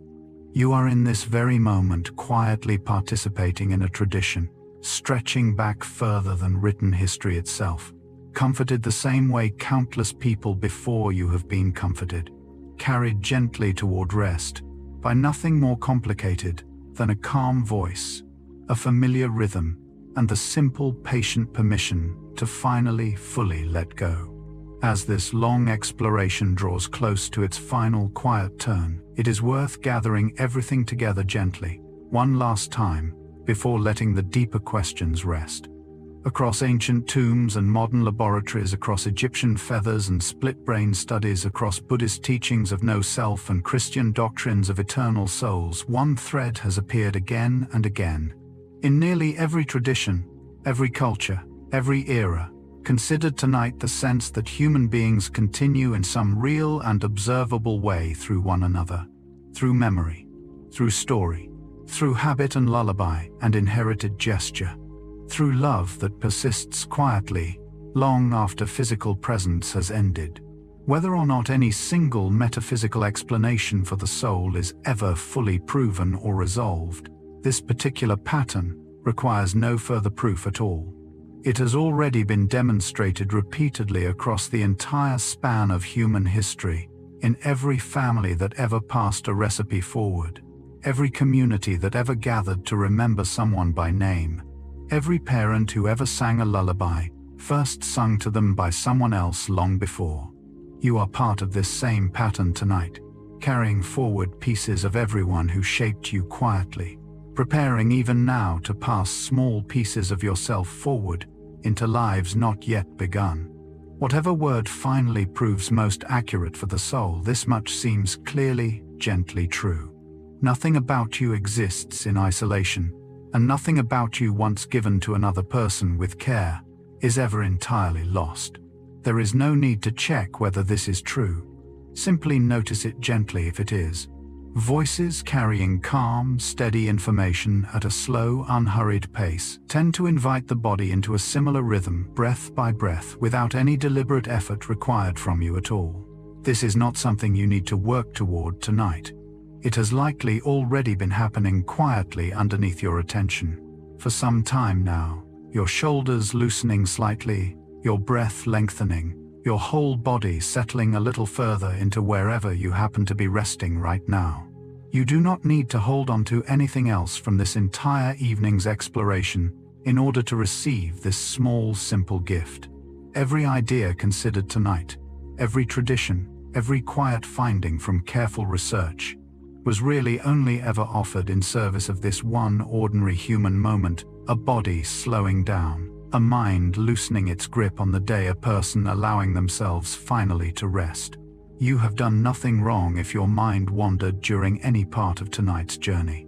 That too is simply part of how a tired mind moves towards sleep, drifting gently from one thought to another until thought itself grows quiet. Whatever you remember from tonight and whatever slips away by morning, none of it matters nearly as much as this simple present fact. You are here, breathing, slowly cared for in this small, ordinary moment, exactly as you are, needing nothing more from yourself right now than to keep letting go gently, breath by breath. Across nearly every tradition wandered through tonight, ancient Greek philosophy, tracing psyche back to breath, Hebrew nephesh, rooted in the simple rising and falling of the throat, contemplative practices built entirely around watching breath rise and fall with quiet attention. One small, consistent detail keeps gently returning. A slow, steady breath has been treated again and again, across cultures separated by vast oceans and thousands of years, as one of the clearest, most trustworthy signs of a calm, settled inner state. You do not need to believe anything in particular about the soul to benefit from this old, widely shared observation. Your own breath right now, slower than it was when this evening began, is doing exactly what so many traditions have quietly pointed toward as evidence of peace, evidence of settling, evidence of a mind and body finally releasing the tension carried through an entire day. There is nothing left to figure out about this. You do not need to breathe more deliberately or more carefully or in any particular pattern. Your breath already knows what to do, the way it has known every single night of your life, the way it will continue knowing long after conscious thought has quietly faded into sleep. Let it continue exactly as it already is, unhurried, unforced, simply present, carrying you gently forward the same way it has carried nearly every human being who ever lived toward exactly this same quiet, restful place at the end of a long day. Every tradition explored across this long evening, every careful debate, every unresolved scientific question has remained genuinely open for centuries, sometimes for thousands of years, studied by countless careful minds who never fully arrived at a single settled answer. This is worth remembering gently, right now at the close of this particular journey. You were never expected to resolve tonight what philosophers, scientists, and spiritual teachers across every era of human history have not yet fully resolved themselves. That was never the purpose of this evening at all. The purpose was simply to wander gently alongside these old questions, to notice their shape, their history, their quiet persistence across so many different cultures and centuries, and then gently to set them back down exactly where they were found, still open, still unresolved, still waiting patiently for whoever wishes to pick them up again. Another day. Tonight is not that day. Tonight asks nothing more of you than rest. You are allowed to release every unanswered question and explore, this evening, the nature of identity, the mystery of continuity, the unresolved debate between neuroscience and older belief, and simply let them rest alongside you, unresolved, unhurried, entirely unfinished. There is no deadline on any of it. These questions will still be here exactly as open and exactly as worth wondering about whenever you choose to return to them. For now, you owe them nothing further. You are permitted fully and completely to simply close your eyes and rest. Somewhere inside, the particular way you comfort someone in distress, the particular way you prepare a familiar meal, the particular phrase you find yourself saying without quite meaning to, some trace of the people who loved you is already quietly present, woven into your daily life so completely that you likely never notice it consciously at all. This was true before tonight's conversation began, and it remains true now regardless of whether you consciously recognize any specific example. You do not need to search for it, or work to preserve it, or worry about losing it. It is already there, settled quietly into the ordinary architecture of who you are, carried forward automatically, the way breath continues automatically, the way your heart continues its steady work without requiring your conscious attention or effort. This is one of the gentlest, most reliable forms of continuity, explored throughout this entire evening, requiring no belief, no ritual, no deliberate practice to remain true. It simply is true quietly already, for every person who has ever loved you and helped shape, even in some small way, who you have become.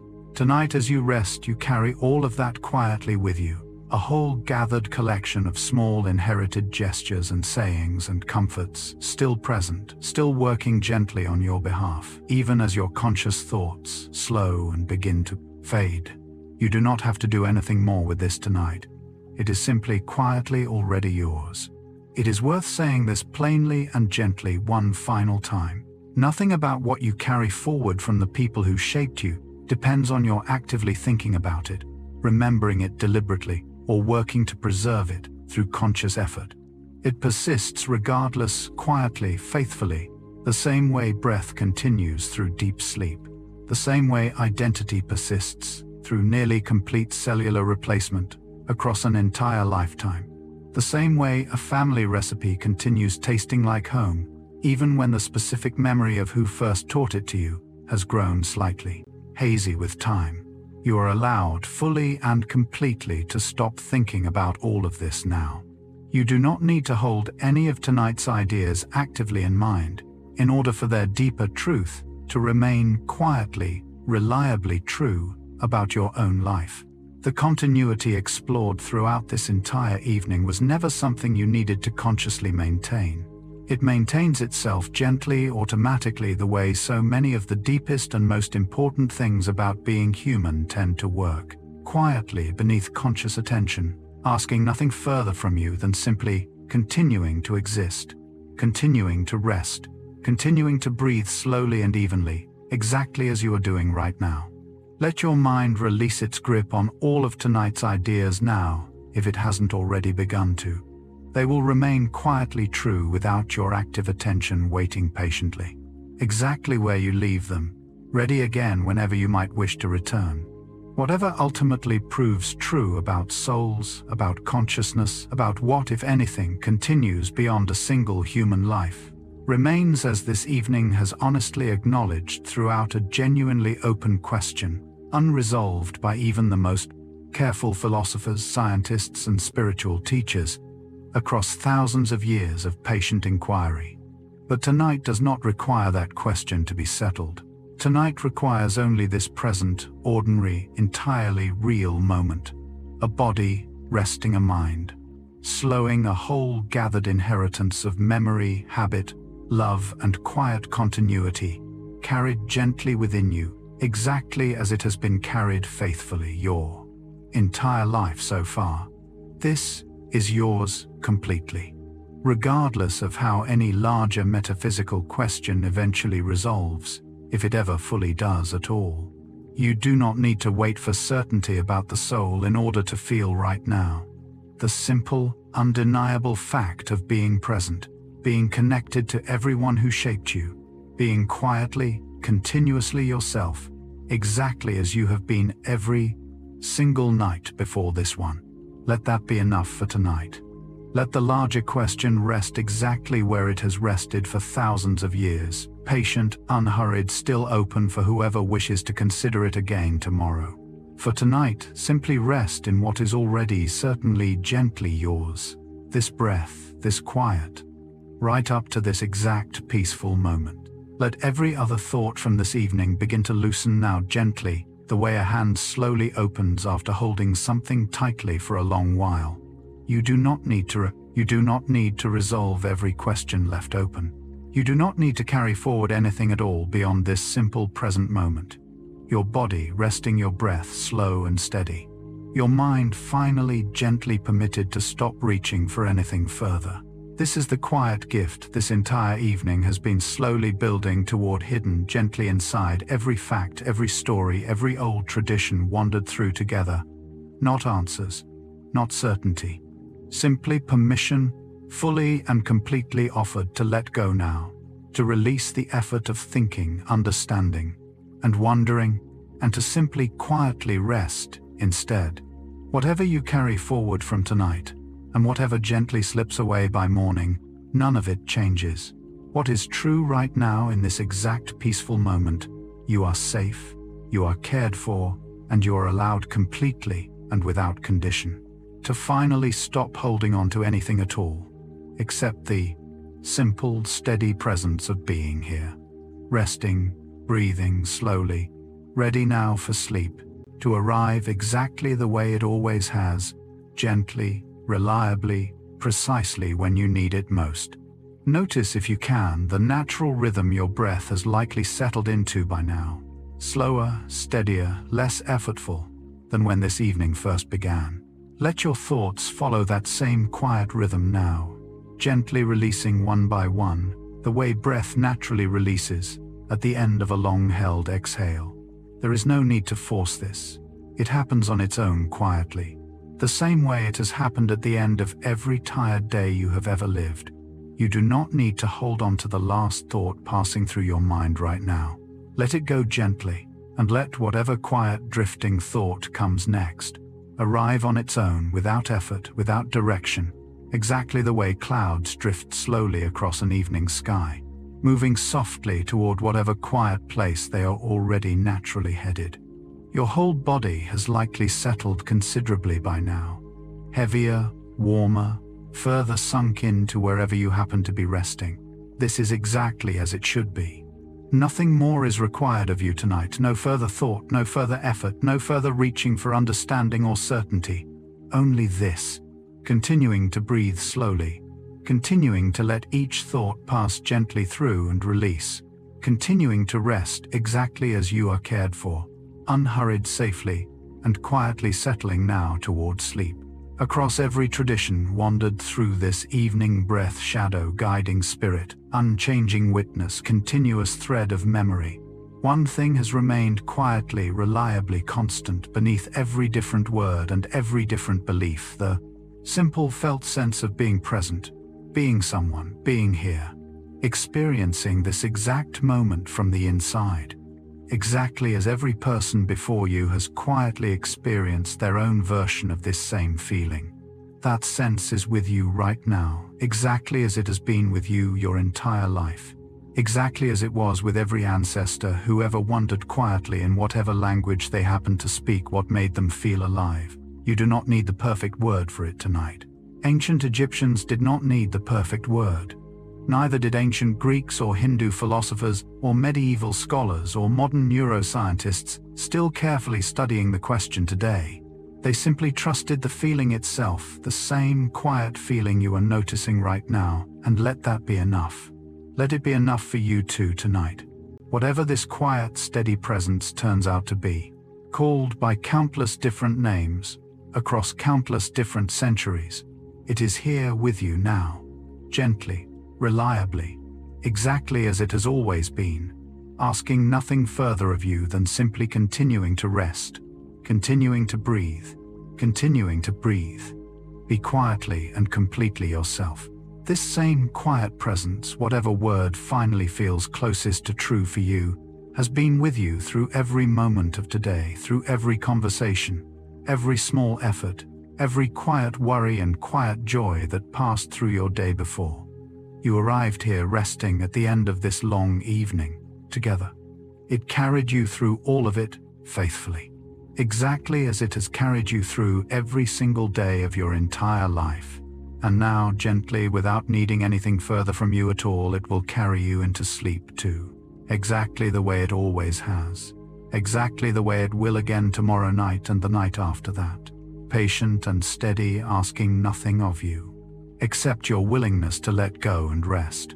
There is nothing left to do now, nothing left to think through, nothing left to understand, nothing left to hold on to, except this quiet, settled feeling of simply being here, cared for, safe, and ready for sleep. Let it carry you now, the way it always has, gently, completely into rest. Thank you for spending this time here with me. Until next time, good night.